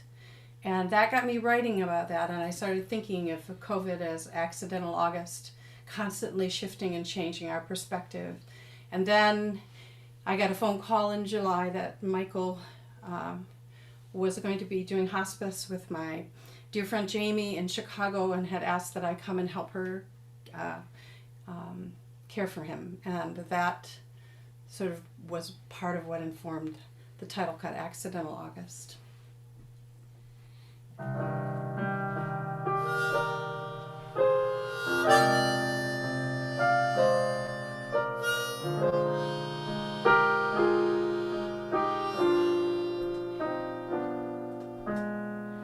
Tell me a tale, make my heart believe, paint your April green, May will set the scene, where heroes win and villains learn and no one ever dies, a land of no goodbyes.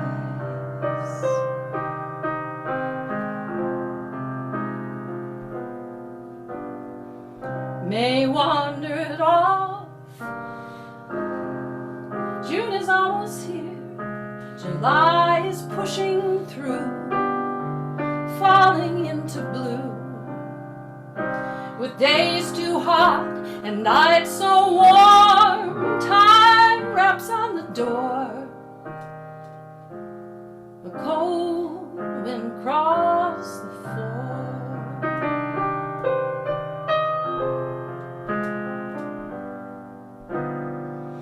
Accidental August nods and moves another pawn, just as day is breaking, night descends at dawn. Weeks and months of clouds of gray, freezing rain on summer streets takes your breath away. Didn't I once know you back before the mask covered up your countenance? Sad, I have to ask. My brother's smile, my mother's voice, a story long ago, before December brought the snow.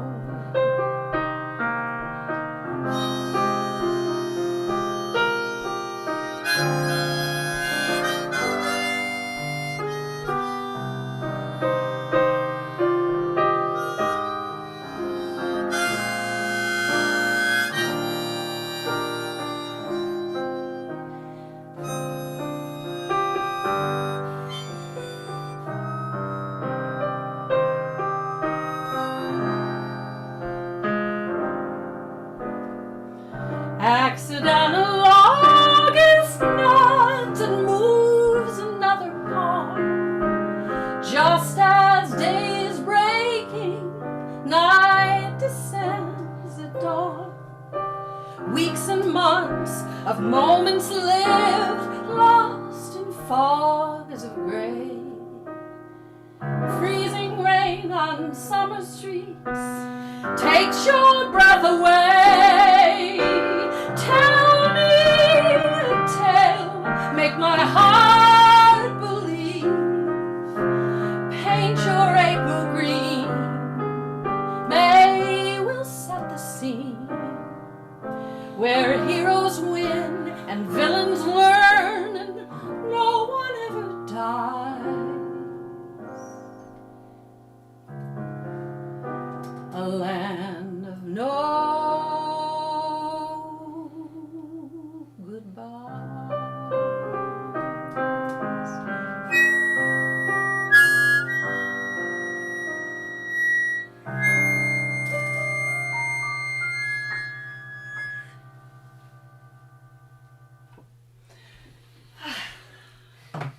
Here we go. Here's Michael, for those that... My favorite picture, taken by Irene Young. Michael, thinking about him all the time. Grief is a thing that hits us in waves, and so when we were writing, I would send Al poems, and this was one that I thought, well, I'll just toss this towards him. It was at the very end. I think this is one of the last ones he wrote a melody to. It's very Celtic, and it's a love song and a remembered song.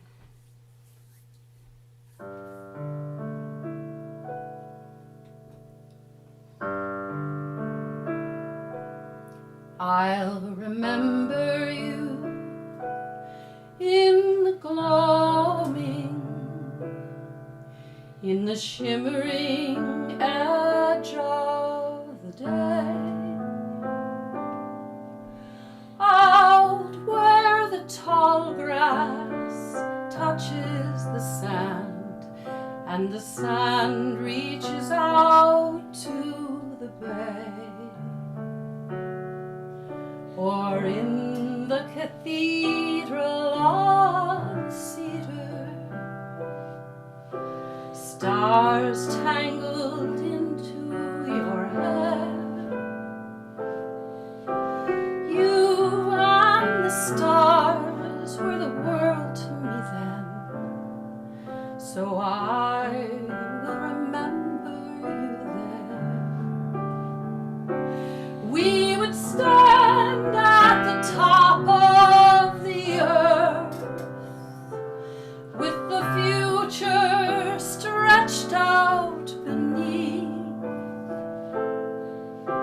The fields and the brambles looked tiny and harmless.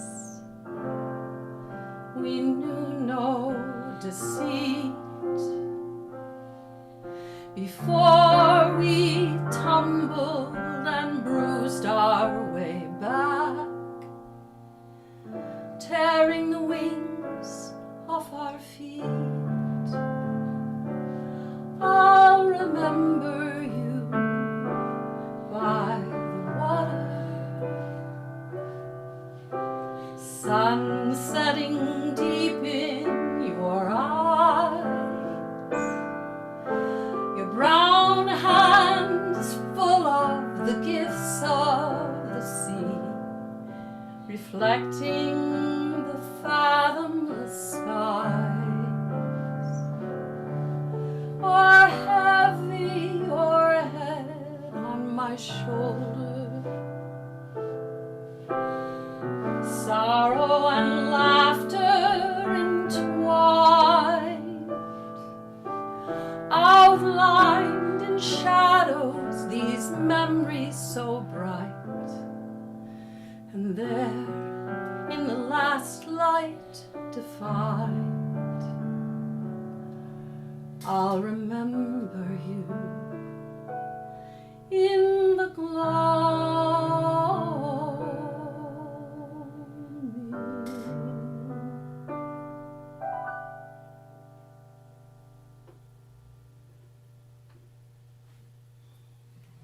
Thank you, everybody. Thanks. Thank you, Anne. That was just beautiful. Oh, I can't wait for this album. November, Accidental August. Just in time for December, Christmas shopping. Okay. AnneHills.com is her website, and I urge everybody to check it out. I've just gorgeous. You got me, Anne. Well, everybody, you're of course watching the Greenwich Village Folk Festival, the October edition. Festival is returned this year. For those of you who don't know much about what the whole festival's about, it was founded in 1987 to honor the music and legacy of the Greenwich Village music scene. It's a 501c3 organization, and the founding producers were Rod MacDonald and Ray Mysick, Jay Rosen, Jerry Henson, and they held wonderful concerts every year from 1987 to 94. And this year, with the pandemic, it's returned as a virtual concert series on the first Sunday of the month. Now, all of these artists that you're seeing tonight, I hope you can support them. This is a free concert. It's a community concert. But if you can afford to, there is a tip jar. And all money raised goes directly to these artists to help them in this troubled times. You know, as you probably are aware, all concert venues have closed. Touring artists are without income. Releasing an album without being able to tour behind it is always a risky proposition. So if you can help them out, by all means do. I'm sure you can see the website on the screen and also in the chat room on YouTube or Facebook, and their website at GreenwichVillageFolkFestival.com. Well, our next performer. You know, if I were asked to pick a person who is the personification of the spirit of everything that's good about our folk community, someone who blends the sheer power of the music and message, and why it is so important and special in our lives, the gentleman I would pick is Reggie Harris. Now, he uses a slogan on his website called Songs of Joy, Hope, and Freedom. And that describes his music, but it really just scratches the surface of who Reggie is. He's not only a gifted performer and storyteller, but he's also a lecturer, an educator, and really a cultural ambassador who brings us messages that cause us to think and ponder about how we can make this a better world. I think most of us came to know Reggie as part of the acclaimed duo of Kim and Reggie Harris. For over 4 decades, they created some incredible music. And in recent years, Reggie has been touring and performing with artists like Scott Ainsley, Pat Wichter, Greg Greenway, and the show with Greg, by the way, it's called Deeper Than Skin. It's a musical presentation about race in America. It's really a profound and timely production. I hope more people will get a chance to benefit from it. Well, Reggie released his first solo CD in 2018. It was not only one of my favorite recordings of the year, but it was also the choice of many of my folk DJ peers. I am truly honored to introduce my friend, a source of inspiration, reason, and experience, the one and only Reggie Harris. Well, good evening, all. And thank you, Ron, for the friendship and for the support. And what an amazing evening this has been. Such a wide variety of music. Folk music does take in such a wide berth of music and expression. And I'm going to begin with a new song. It's going to actually be on a new CD that I've just begun working on. We have 30 days before the official election day, and many of us have been working very hard. Hopefully all of us have been working hard to make sure that folks get out to vote. It's not just about election day, because whatever happens on election day, we will not be finished with the work that we need to do. So I was sitting one night and I thought, we have to get up early, morning, noon, and night, to make sure that freedom and justice are part of the American story in a real way. So this is called Let's Meet Up Early.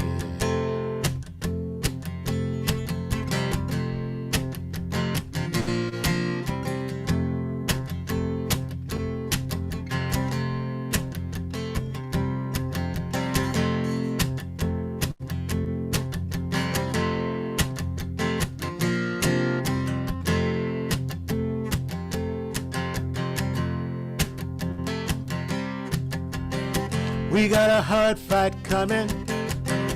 It won't be easy. You might want to open your eyes. We got a hard fight coming. Let's meet up early in the morning. We got a hard fight coming. It ain't no secret. Don't try to act surprised. We got a hard fight coming. Meet up early in the morning. There will be pain. There might be rain. I heard some thunder, so there ain't no doubt. There will be words spoken in tones that might hurt your feelings.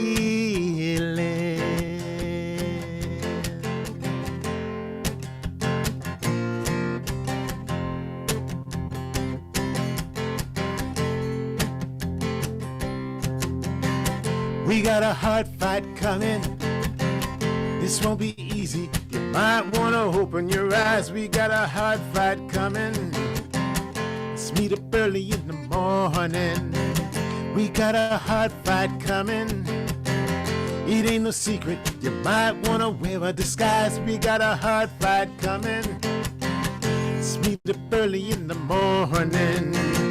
If I were you, I would wear blue. Let's keep the colors to a minimum. Try not to shout. When things are rough, we might slide right by them.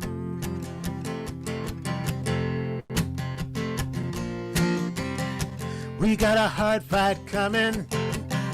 Let's meet up early in the morning. Nothing is what it seems. We can still fight harder when we keep our eyes set on that dream.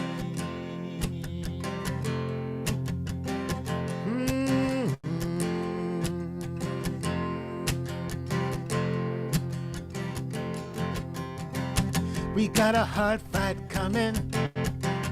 It won't be easy. You might want to open your eyes. We got a hard fight coming. Let's meet up early in the morning. We got a hard fight coming. It ain't no secret. Don't try to act surprised. We got a hard fight coming. Let's meet up early in the morning. Let's meet up early in the morning. Let's meet up early in the morning. Meet up early in the morning. Let's meet up early in the morning.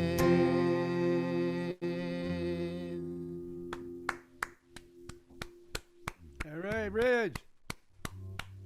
Thank you. Got a hard fight coming. But we have all the goods that we need. We have all of the resources within ourselves. The poet Langston Hughes said, "Hold fast to dreams, for when dreams die, life is a broken-winged bird that cannot fly. Hold fast to dreams, for when dreams go, life is a barren field frozen with snow." Malcolm X said, we need more light about each other. For light creates understanding. Understanding creates patience. Patience creates love. We need more light about each other. We are in a challenging time, that is true.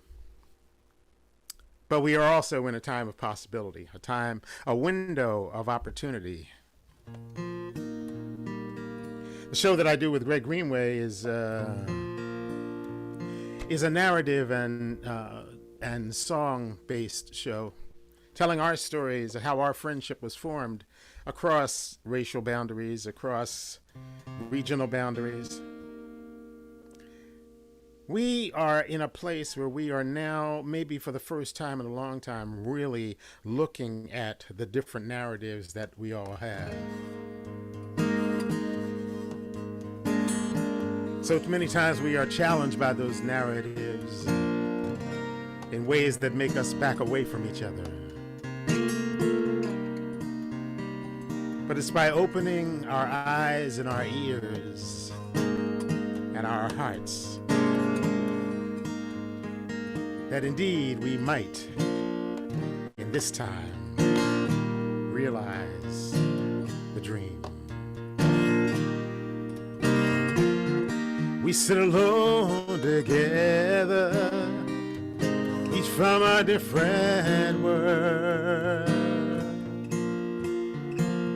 suspicious of each other, position flags unfurled.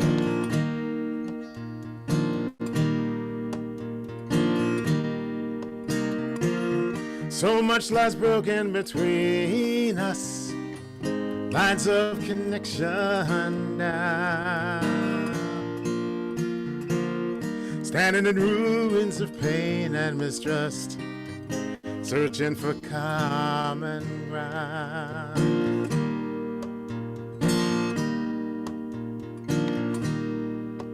So we stumble through our points of view, logic falls apart. In that moment of confusion, we see a place to start through the windows of the heart.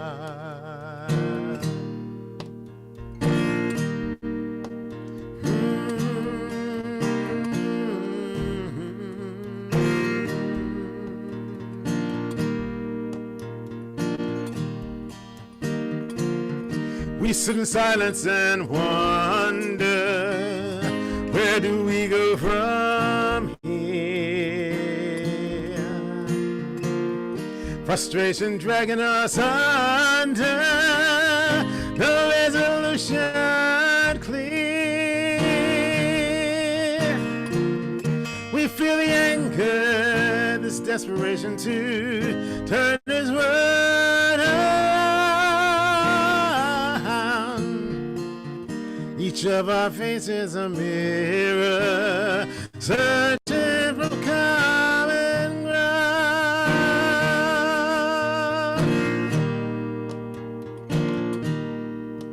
So we lower our defenses, watch them fall apart. In a moment of confusion, we see a place to start through the windows of the heart.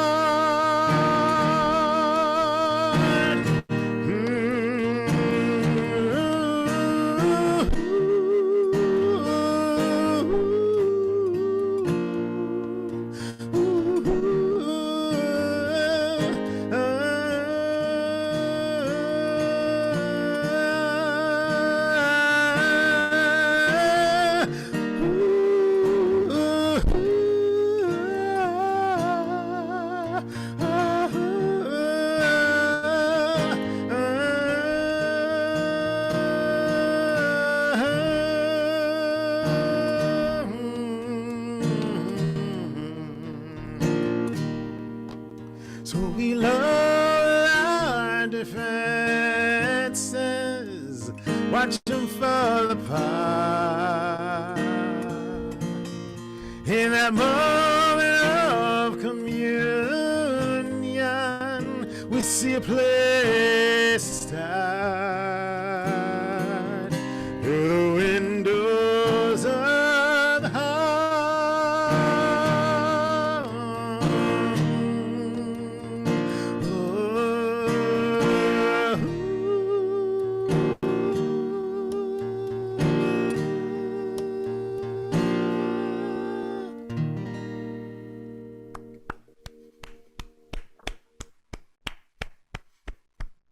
Thank you. Well, it's indeed wonderful to be on tonight and to see so many of my friends and wonderful colleagues who are doing amazing things in the world. We really do have the opportunity through music to really make a difference in the world, and sometimes we don't even know the difference we're making. Over the last 10 years, I've been working with a group called the Living Legacy Project. I started just as a musician, asked to come on to a bus that was traveling between Alabama, Mississippi, and Tennessee, and to sing songs of the civil rights movement with people as we went from stop to stop. Within a couple of years, they asked me to be the musical director of that organization as we take people to those sites of the civil rights movement, walking across the Edmund Pettus Bridge, and going to the Mississippi Freedom Center and the new Equal Justice Initiative Memorial to Peace and Justice and the lynching memorial in Montgomery, Alabama, and to hear the stories of those who were there, sometimes 9-year-old or 10-year-olds on that bridge in 1965. It's through those stories that I have found a new way to communicate with those in my audience and those across the internet. And so in 2016, when I found myself, like so many of us, troubled and dismayed, a little disgusted by the turn that our country has taken, I asked myself, what do I have to say? And I thought about all of those wonderful people, Pete Seeger, Bernice Johnson Reagan, Harry Belafonte, and many in our community who have been, through music, spreading the good news. That's when I wrote this song.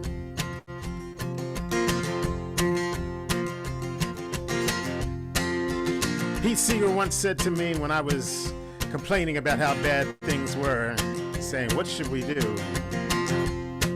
He said, you know, Reggie, when things are at their worst, there's no better thing than to sing. Get people singing. They'll realize they're capable of doing just about anything.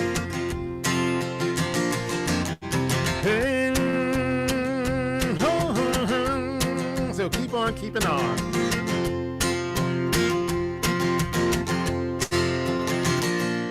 Well, I've been sitting here thinking about the word of the day. Oh, glory, hallelujah. Got a lot on my mind, but I'm blessed to say, glory, hallelujah. I'm ready to go. We're all living in a world turned upside down. Oh, glory, hallelujah. Gotta take some time to turn it around. Glory, hallelujah. I'm ready to go. Oh, mama, it's a la-la road. You got me singing with the seed you sowed. It's up to me, so come what may. Glory, hallelujah. It's a righteous day. Glory, hallelujah. I'm on my way. Ba-da-da-ba-ba-da, ba-ba-da-ba-doo-ba-ba-ba. We got a world of trouble and a world of pain. Oh, glory, hallelujah. They keep spinning the truth in freedom's name. Glory, hallelujah. I'm ready to go. When the haters pull up, I just sing my song. Oh, glory, hallelujah. Keeps my mind on track, keeps my spirit strong. Glory, hallelujah, I'm ready to go. Oh, mama, it's a long, long road. You got me singing with the seed you sowed. It's up to me, so come what may. Glory, hallelujah, it's a righteous day. Glory, hallelujah, I'm on my way. Well,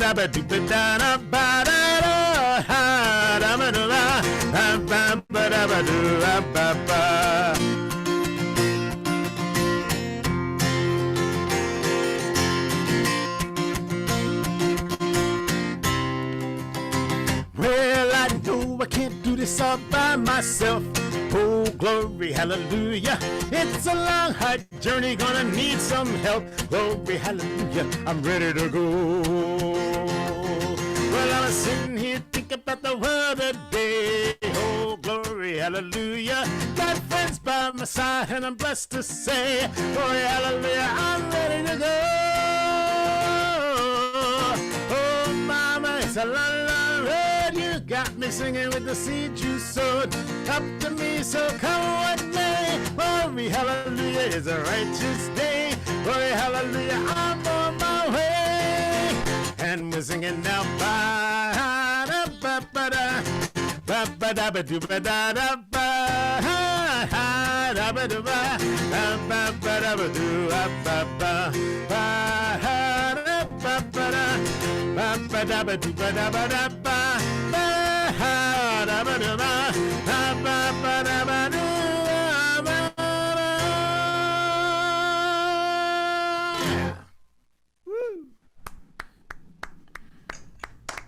That's Reggie Harris. See you, Reg. Thank Thank you, you. thank you. Thank you, Reggie. Oh, my goodness gracious. I saw him just a couple weeks ago we were back to back on a show called Music My Mother Would Not Like. That was a good show. And also the Woodstock, Illinois Folk Festival. He was part of that this year. So we're all kind of running into each other online because we can't do it in person. But it's great to see him, great to hear him. He's wonderful.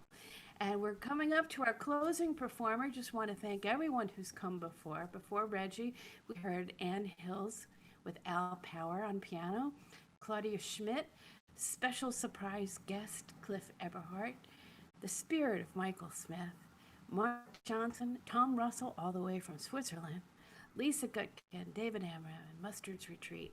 And now for our closing performer. For decades, he was 1/3 of one of the most powerful and influential folk groups ever, Peter, Paul, and Mary. And they played around the world. They introduced so many rough and ready songwriters to the commercial world because they had so many hits. And one of his hits, it's a fascinating story. It's called The Wedding Song. And many of you, I'm sure many of the performers here have sung it at weddings for people. He is now to be among you at the calling of your hearts, that song. And he never felt that he actually wrote that himself, like it was kind of written through him. So he didn't feel right about taking the royalties for that song, even though he did write it. And he took that money and he started something called the Public Domain Foundation, which has raised over $1.5 million for charities around the world since he's done that. And he's got more than 50 albums out. 50! And he's still making music. And dig this one. There's this compilation that comes out every December. It's called The Longest Night of the Year. It's 2 CDs. It's about 25 or 30 songs, all about Christmas, Hanukkah, solstice, Kwanzaa, New Year's, all that stuff that happens at the end of the year. And in 2017 and 2018, Noel Paul Stuckey's song from that compilation was #1 on the folk charts, the international folk charts, that all these DJs. So after all these years of what he's been doing and the money he's given to charity, he's still making the charts. I'm trying not to be jealous. It's hard because he's like the perfect man. He really is. And well, what can I say? Please welcome Noel Paul Stuckey. Aw. Thank you, Christine. Or Chris, as the intimates like to call you. I've been thinking about Isaac Newton and the apple that fell from his tree, and the subsequent notion that somehow that motion was related to gravity. Now you'd think he'd want the credit for the laws and the theories he proposed, but I found Mr. Newton to be a humble dude when I read something else that he supposed. He said we're standing on the shoulders of giants, inheriting the knowledge of the ones that come before us, standing on shoulders of giants, and from way up here we can see much more.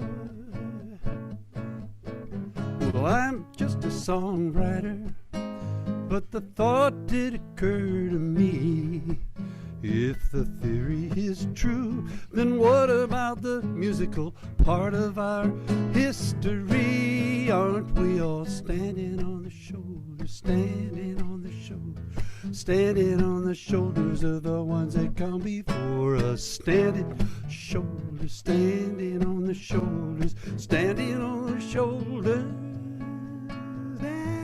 Who's to say how it all began? The story of a woman, the story of a man. The first piece of music, you can bet it wasn't planned, was when a little baby cried, I am standing on the shoulders, standing on the shoulders, standing on the shoulders of the ones that come before us, standing shoulders, standing on the shoulders, standing on the shoulders of love.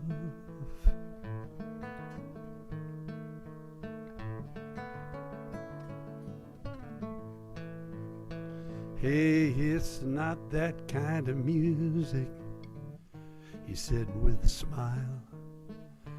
More about the message, less about the style. Then he played a chord and each of us would try to learn a part. He brought us all together singing music from the heart. Ooh.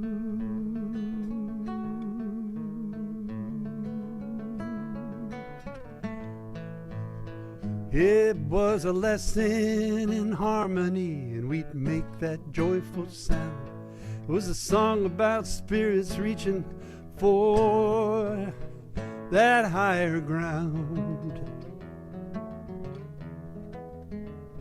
Sometimes it was a banjo, songs from other lands. Sometimes it was a 12-string, or just the sound of clapping hands. But there always was a moment kinda hard to understand, when the music became bigger than the man. It was a song about justice, asking, won't you take a stand? It was a song about a song to sing all over this land.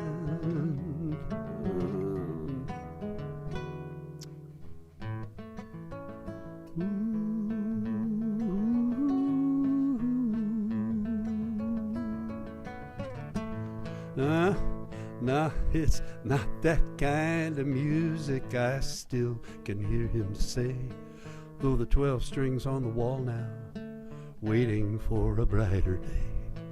I remember when it only took one voice and one guitar to bring the world together. To bring the world together. To bring the world together, singing music from the heart.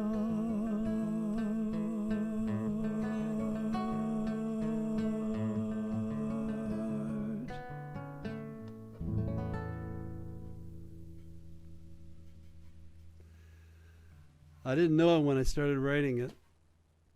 I was just writing a song about the importance of the lyric. I think Reggie mentioned that in his set. And then, you know, one thing led to another, and I realized how I had been led into the ethic of folk music by Pete. And so the 12-string became his 12-string, the banjo became his banjo, the clapping hands became his audience, and the songs from other lands, where he used to just thrill, inspire, and join us. You know. And speaking of joining and inspiring, now I know it's very difficult to do a sing-along here. I mean, everybody is, what do they call it in courts, left to personal recognition, you know. But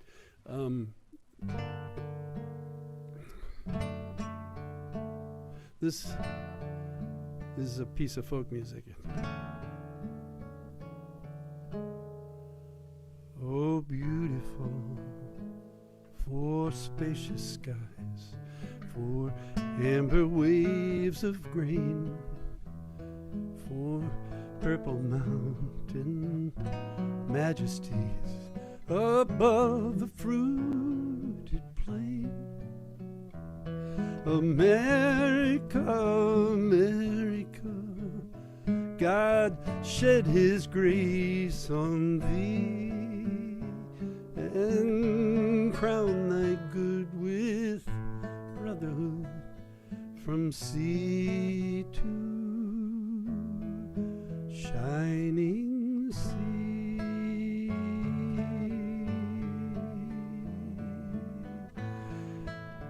Have you ever noticed when this song is performed at public events, they usually only sing that verse, and then the dancers come out, and or the band modulates, and some jets fly over top, and then they sing the first verse again. And I got to thinking, I wonder if that's not a responsibility of folk music to make this song more contemporary. So I wrote 2 additional verses. O nation of the immigrant, the slave, the native son, whose loyal families labor still, that we may live as one. America, America, renew thy founders' call. Let liberty and justice be the right of one and all.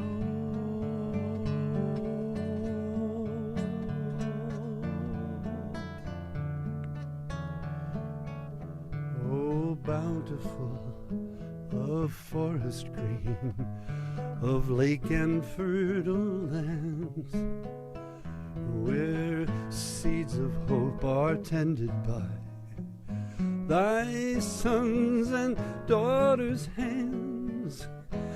America, America, the earth still calls to thee, where human life and nature strive to live in harmony.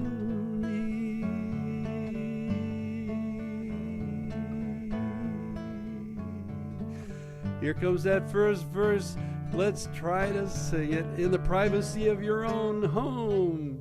Oh, beautiful for spacious skies, for amber waves of grain, for purple mountain majesties above the fruited plain.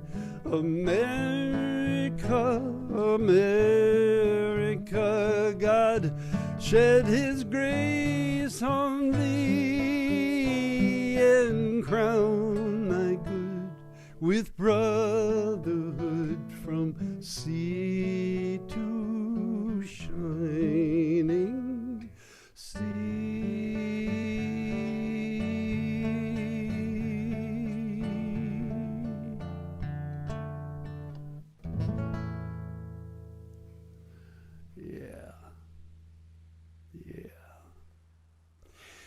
Contemporary songs, contemporary folk music, no matter what the genre, is reaching, aching to find this togetherness of the human heart that Reggie spoke of.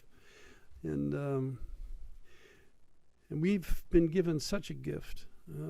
My wife and I think of it every morning when we wake up, and every evening, every time there's a chance to say grace or to give thanks for our family. And these are some tough times. And the idea of being able to share the gift becomes really important. This is the last song of the evening, unless we get a chance to tack on something. We've been running a little late, so excuse me. I'm not going to talk too much. I'm going to make sure I'm in tune.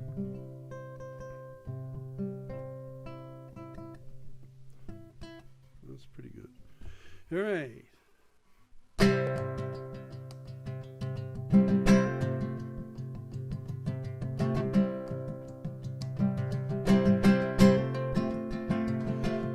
There's a warning in the wind that comes wailing through the trees, a depression in the shoreline left by the pounding seas. There is a lesson in the drought that brings a country to its knees in these times. We are dancing with disaster when we live beyond our needs and pretend our hungry souls are not related to our greed. Life's a journey, but it's not about the speed in these times. In these times, we must be mindful of the gift. In these times, use our hands and hearts to lift the fallen spirit in this land, planting flowers in the sand, reaching out a helping hand in these times.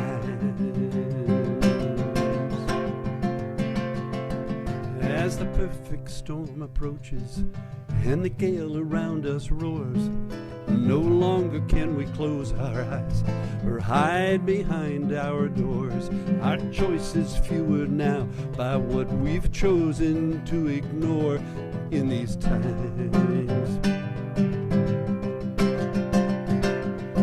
The ship of state is drifted and it's getting hard to steer. It's a complicated issue, but the direction's pretty clear. And each of us is who we need to get to there from here in these times. Ooh, in these times, we must be mindful of the gift. In these times, use our hands and hearts to lift the fallen spirit in this land, bringing water to the sand, reaching out a helping hand in these times.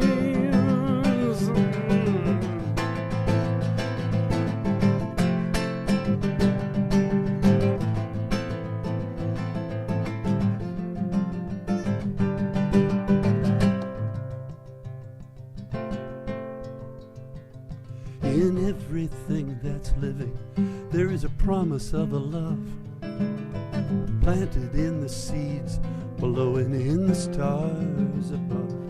We must listen to its message, become faithful stewards of these times. Ooh, in these times, we must be mindful of the gift. In these times, use our hands and hearts to lift the fallen spirit in this land, planting gardens in the sand, reaching out a helping hand in these times. Yeah! More! Oh, come Oh, can on. we get you to do one more? Encore. Well, I would love to, because I got this new song that's really far out for me. But you sure you're... I mean, how many of you have fallen asleep? This is a late show, you know. I mean, it's not fair. You picked an 82-year-old guy to go on last. I should have opened the damn thing, you know. Well, No one wanted to follow you, Noel. Yeah, sure. Oh, you know, I was having a discussion the other day. Mute your mics, everybody. Okay. Am I still on? Are we moving straight ahead? Okay. I was having a discussion with Peter the other day, and you know, the great transition that happened in the mid 60s as the Beatles arrived on the pop music scene, and in a sense we had to come to realize, and I think Pete did as well, that the major impact of folk music was giving pop music a conscience. And that now it didn't matter the genre, you know. We're talking about the importance of the lyric and the fact that it can speak to the heart of the matter in all of us, all of our hearts. So I got to thinking, okay, what was an example of that? You know, Downtown by Petula Clark? Nah, I don't think so, you know, but what? And I came up with this. I realized this is a Burt Bacharach. The top of this tune is a Burt Bacharach. Let me make sure I'm in tune again. Probably close enough. Okay. So listen to this. What the world needs now is love, sweet love.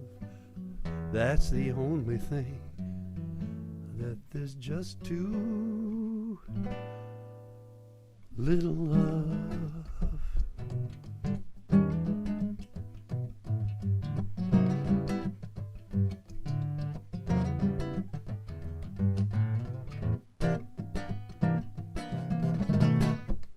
So let's talk about love with capital L.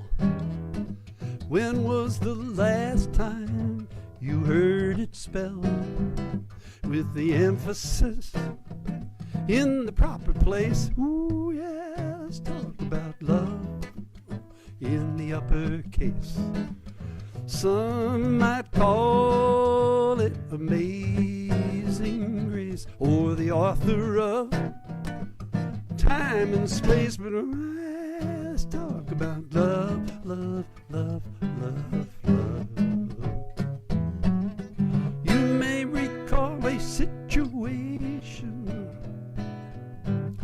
change a heart you hadn't seen, where love's the only explanation for a miracle that set somebody free. Ooh, yeah. So let's talk about love with a capital L. Not talking about witchcraft or a magic spell or hanky-panky in a cheap motel. No, let's talk about love, love, love, love, love. Now I'm not saying that I love you any more or any less. I'm just saying that there's more here than we are usually willing to confess. Ooh, yeah, so let's talk about love like a mastered plan. Yeah, love, love, love, where it all began. If you believe me, then raise your hand. Let's talk about love, love, love, love, love, love, love, love, love, with the capital L. Shadoobadooya datten sweeten zatten zo zo zo zo bow bow bow. Yay! Hey, thank you all. Such a privilege to hear these younger folks sing. Yeah, that means you too, Reg. You're younger than me. Just a little bit. Everybody. That was no Paul Stuckey, of course. And you know, I was just watching your set, Noel, and thinking that how much we take for granted someone like yourself, someone like me, has been seeing you all my adult life play music, and we just think, oh, of course he's going to be great, like nothing to think about. And then you get up and you blow me away, and it was a beautiful set, and I With all those really fancy moved jazz chords. by your music, which goes against the normal thing that you're better off having low expectations. So thank you so very much for being with us. And I also want to thank Reggie Harris, Ann Hills, Cliff Eberhardt, Claudia Schmidt, Tom Russell, Mark Johnson, Lisa Gutkin, David Amram, and Mustard's Retreat for your wonderful music. I have the good fortune to have to do nothing during these shows but sit and watch, and it's been a great pleasure seeing all of you and hearing your wonderful music. I'd also like to thank, of course, Brian Wolfson and Brandon O'Sullivan for handling the difficult jobs here of keeping all this going technically. I don't know what we'd do without you. And thank you, Christine Lavin and Ron Olesko, who you'll see again in a couple minutes for emceeing. And I also want to say thank you to you folks out there for tuning us in each month and watching and listening. One more time, I should plug the fact that we do accept donations. And in fact, virtually almost all of it will go directly to the performers. So if you would like to help these folks out, please do. You can go to a couple places. One is paypal.me/GVFF2020, but a better one is the longer link that they'll put on the screen from time to time, because there are no fees taken out of that one. So if you can contribute $1 or $2 or a few bucks, we very much appreciate it, and it gives us a chance to materially thank the people who have agreed to be here today. You need a hat, man. You need to pass. You need a hat. You need to pass the hat. Yeah, that's right. Now, next month, on November 1st, I'd like to just mention the lineup. Our show is going to include Tom Paxton, Walter Parks, Sloan Wainwright, Joe Jenks, Freebo, Chris Matthews. If you've not seen Chris Matthews, and I have, be prepared. She's brilliant. Alice Howe, David Buskin, Seth Farber and Seth and Liz Farber in their trio, and the Greenwich Village's own inimitable Bert Lee, composer of the Blue Hotel. That's next November 1st, our next concert. And as has become a bit of a tradition, some of us are going to hang out and chit-chat a little bit, and you folks are welcome to stay on with us that are watching the streams out on our Facebook site and our Greenwich Village folkfestival.org site and our YouTube channel. Tonight's concert will be archived tonight on YouTube and the Greenwich Village Folk Festival website. So if you want to return to this or any of the other earlier festivals, that's where you can do it. As I said, we're gonna hang out and chit chat, and we got a couple surprises for you, so you might want to stick around. And just, I should mention, for the sake of clarity, that this is still continuing to be streamed. So if you're backstage in the Zoom area and get involved in a conversation, remember that it is a public conversation. Hello, Robin Bateau and David. I saw David Roth here earlier. Nice to see you. Oh, really? And hi, Cliff. Thanks so much for joining us tonight. It's a great treat to see all of you. So many wonderful friends and really brilliant people all in one place, even if we're all in different places at the same time. And that's it for me. Thanks to Ray Misek, also my co-producer, for doing a serious amount of the hard work here that goes uncredited a lot of the time and shouldn't. And with that in mind, I'm going to hang out, but I'd like to turn you back over to Ron Olesko. Thank you, Rod. You basically said just about everything that I was going to say, but I do want to add that a tremendous thanks to you, one of the co-founders of this amazing event. This started back in 1967. Yes, let's hear it for Rod. Thank you. Ray and I and Jay Rosen and Gary Hinson started this all together, so don't just thank me. But I appreciate it. Thank you very much for that. Well, Ron. thank you all, and thanks for bringing it back this year. I live in New Jersey. Greenwich Village was always part of my weekends, heading out to the village to places like Folk City or Speakeasy or Kenny's Castaways or the Bottom Line, and getting to witness so many wonderful singer-songwriters and artists, some who dated back to the 1940s when the folk revival first started, and I'm thinking of people like Ed McCurdy, and what you've done here this year in 2020, in this time of COVID, in a time when we're all so isolated. You've extended the village and that spirit from just beyond those few blocks that surround Washington Square, and you're bringing these events to the world. So we can't thank you all enough for putting this together, and it's been such an honor to be a co-MC along with my good friend Christine Lavin and all these wonderful artists, and I can't wait to November 1st. Well, actually, I can't wait for the next few minutes because we're going to have a great little party. And I know we have a wonderful video that Christine Lavin has put together. We'll save that as a surprise. But if you've seen any of her work, you just know that this is going to be a real treat. So, again, on behalf of everybody. Oh, Chris, you want to say something? Well, I wanted to say something about Mark Johnson's set. He mentioned Doc Pomus in his song where he was referring to lots of different songwriters, and Doc Pomus was a regular at the Bottom Line, and it was so great to see people come up to him, and he was in a wheelchair at the end of his life, and he just had the greatest time, and Alan Pepper always welcomed him in, and Alan and Eileen Pepper are watching in Englewood, New Jersey, so Fantastic. Hey. Hi Alan, hi Eileen. But can I introduce this video? I'm like so excited. Nobody's seen it. This is like before you do that, we do have to roll some credits, and then we'll come back, and then you can start the video and the party. So again, thanks to everybody for joining us. We're going to roll some credits. Thank you, and we'll be back in just a few minutes. Stick around, more great fun coming.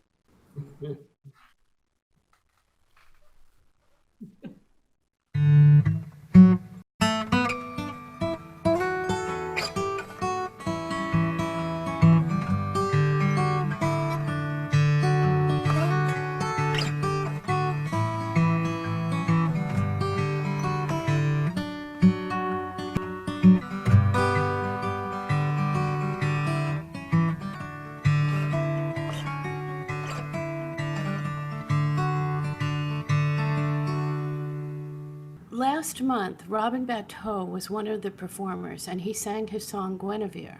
It's actually called Lancelot's Tune. And so I put out the word to musicians who are watching, play along, sing along with him, and send your videos to Neil Eckstein, MA. And we will work on it over the next month, and we finish it at 4 o'clock this afternoon. So it was an interesting experiment. None of the performers could hear each other. All they could hear was Robin. So they just sang to Robin, and this is the result.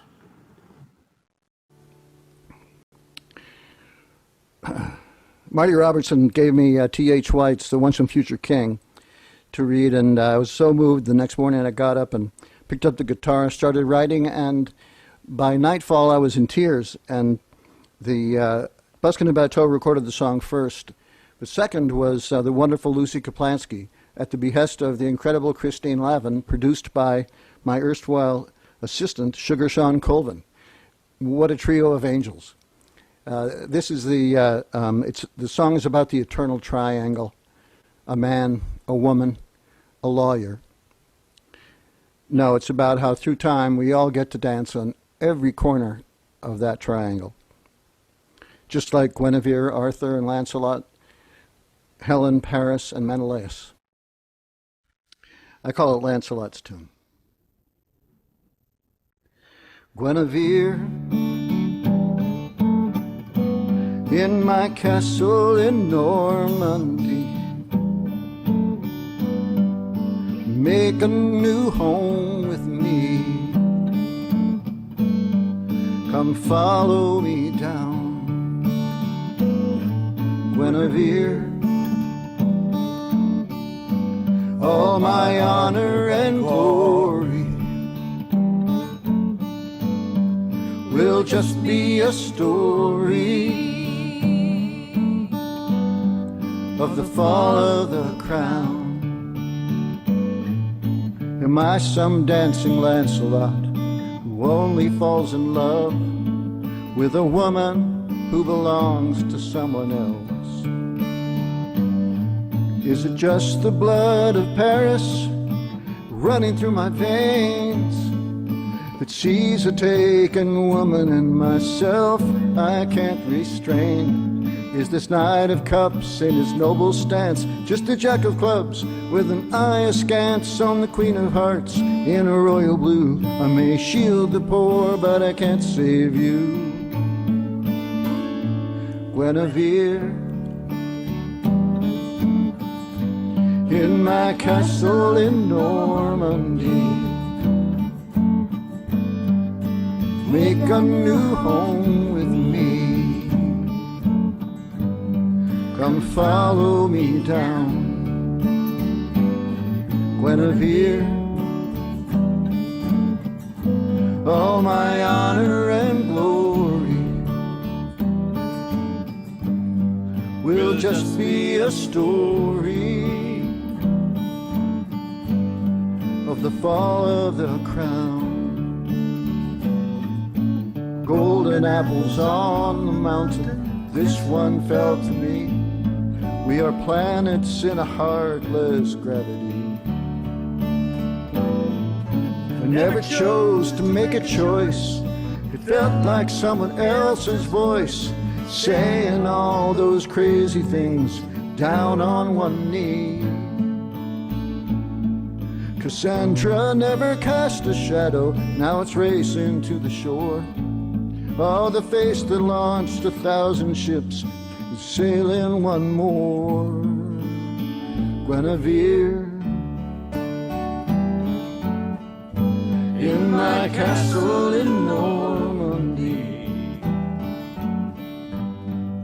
make a new home with me. Come follow me down, Guinevere. All my honor and glory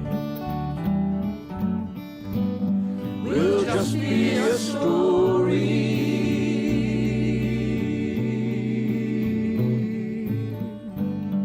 of the fall of the crown.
Well, we have the tip from Isaac Newton to thank for making it easier for us to do math homework.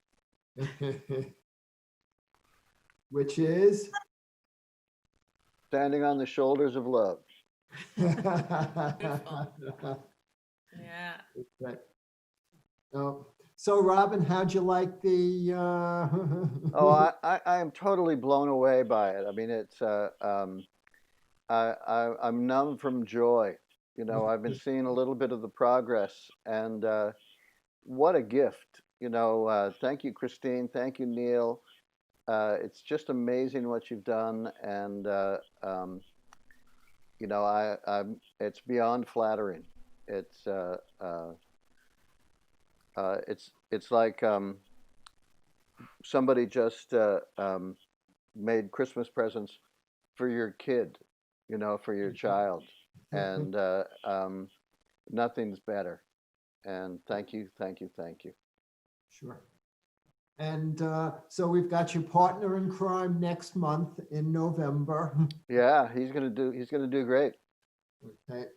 And, you know, then things are lining up also for December. We already know that Christine is going to be performing in December. Very good. And, you know, so we've got to give her some support and get some of the men out there to surround her. And I'll be making a video of a bunch of people doing Irish folk dancing at the same time that she's singing and putting it all together. Her Christmas present for her. I just want to say it has been an honor to help you all. I appreciate the opportunity. Okay. Well, thank you. And thank you, Brian. Thank you, Brandon, for everything. Oh, and Ron, congratulations on the wedding. I did get a chance. Yeah. Not my wedding, my daughter's wedding. Mother of the bride. Oh, thank goodness. Yeah. All right. Thank you all. Again, Thank you for letting me be part of this too. This is just such an amazing event, and you do such a great job with this. The fact that it's live and the fact that you're able to get so many incredible artists, it's just beautiful. It's a gift. Thank you so much. Well, and again, the fun of it is when, you know, you just ask somebody to do it and it's like, yeah, sure, I'm in, you know, and it's like, that's not work, you know, that's easy. Yeah, it's just that I guess we're getting short on the personal Rolodex here to, you know, who to call in for. So, you know, we have to, you know, reach a little further maybe, but, you know, it's also time for repeat performances and, you know, stuff like that. So, as you see, I think we're all trying to make it better as we go, you know, each month.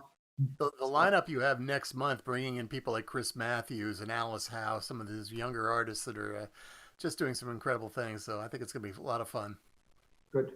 And again, we're open to suggestions. We just got to fit everybody in and make it, you know, a good show each month. So. No, it's so wonderful that Peter and Paul were here, but since Mary has passed, she can't be here. But it would be wonderful if some singers sang some of the songs that Mary helped to make famous, and that would be a gift for the next show. Okay. Well, if not for November here, all right, you know, at some time we can fit it in just sort of like the, you know, the Michael Smith tribute. You know, yeah, that would be great. Okay. Good idea. All right. As Larry Fine would say, I'll make a note of it. So,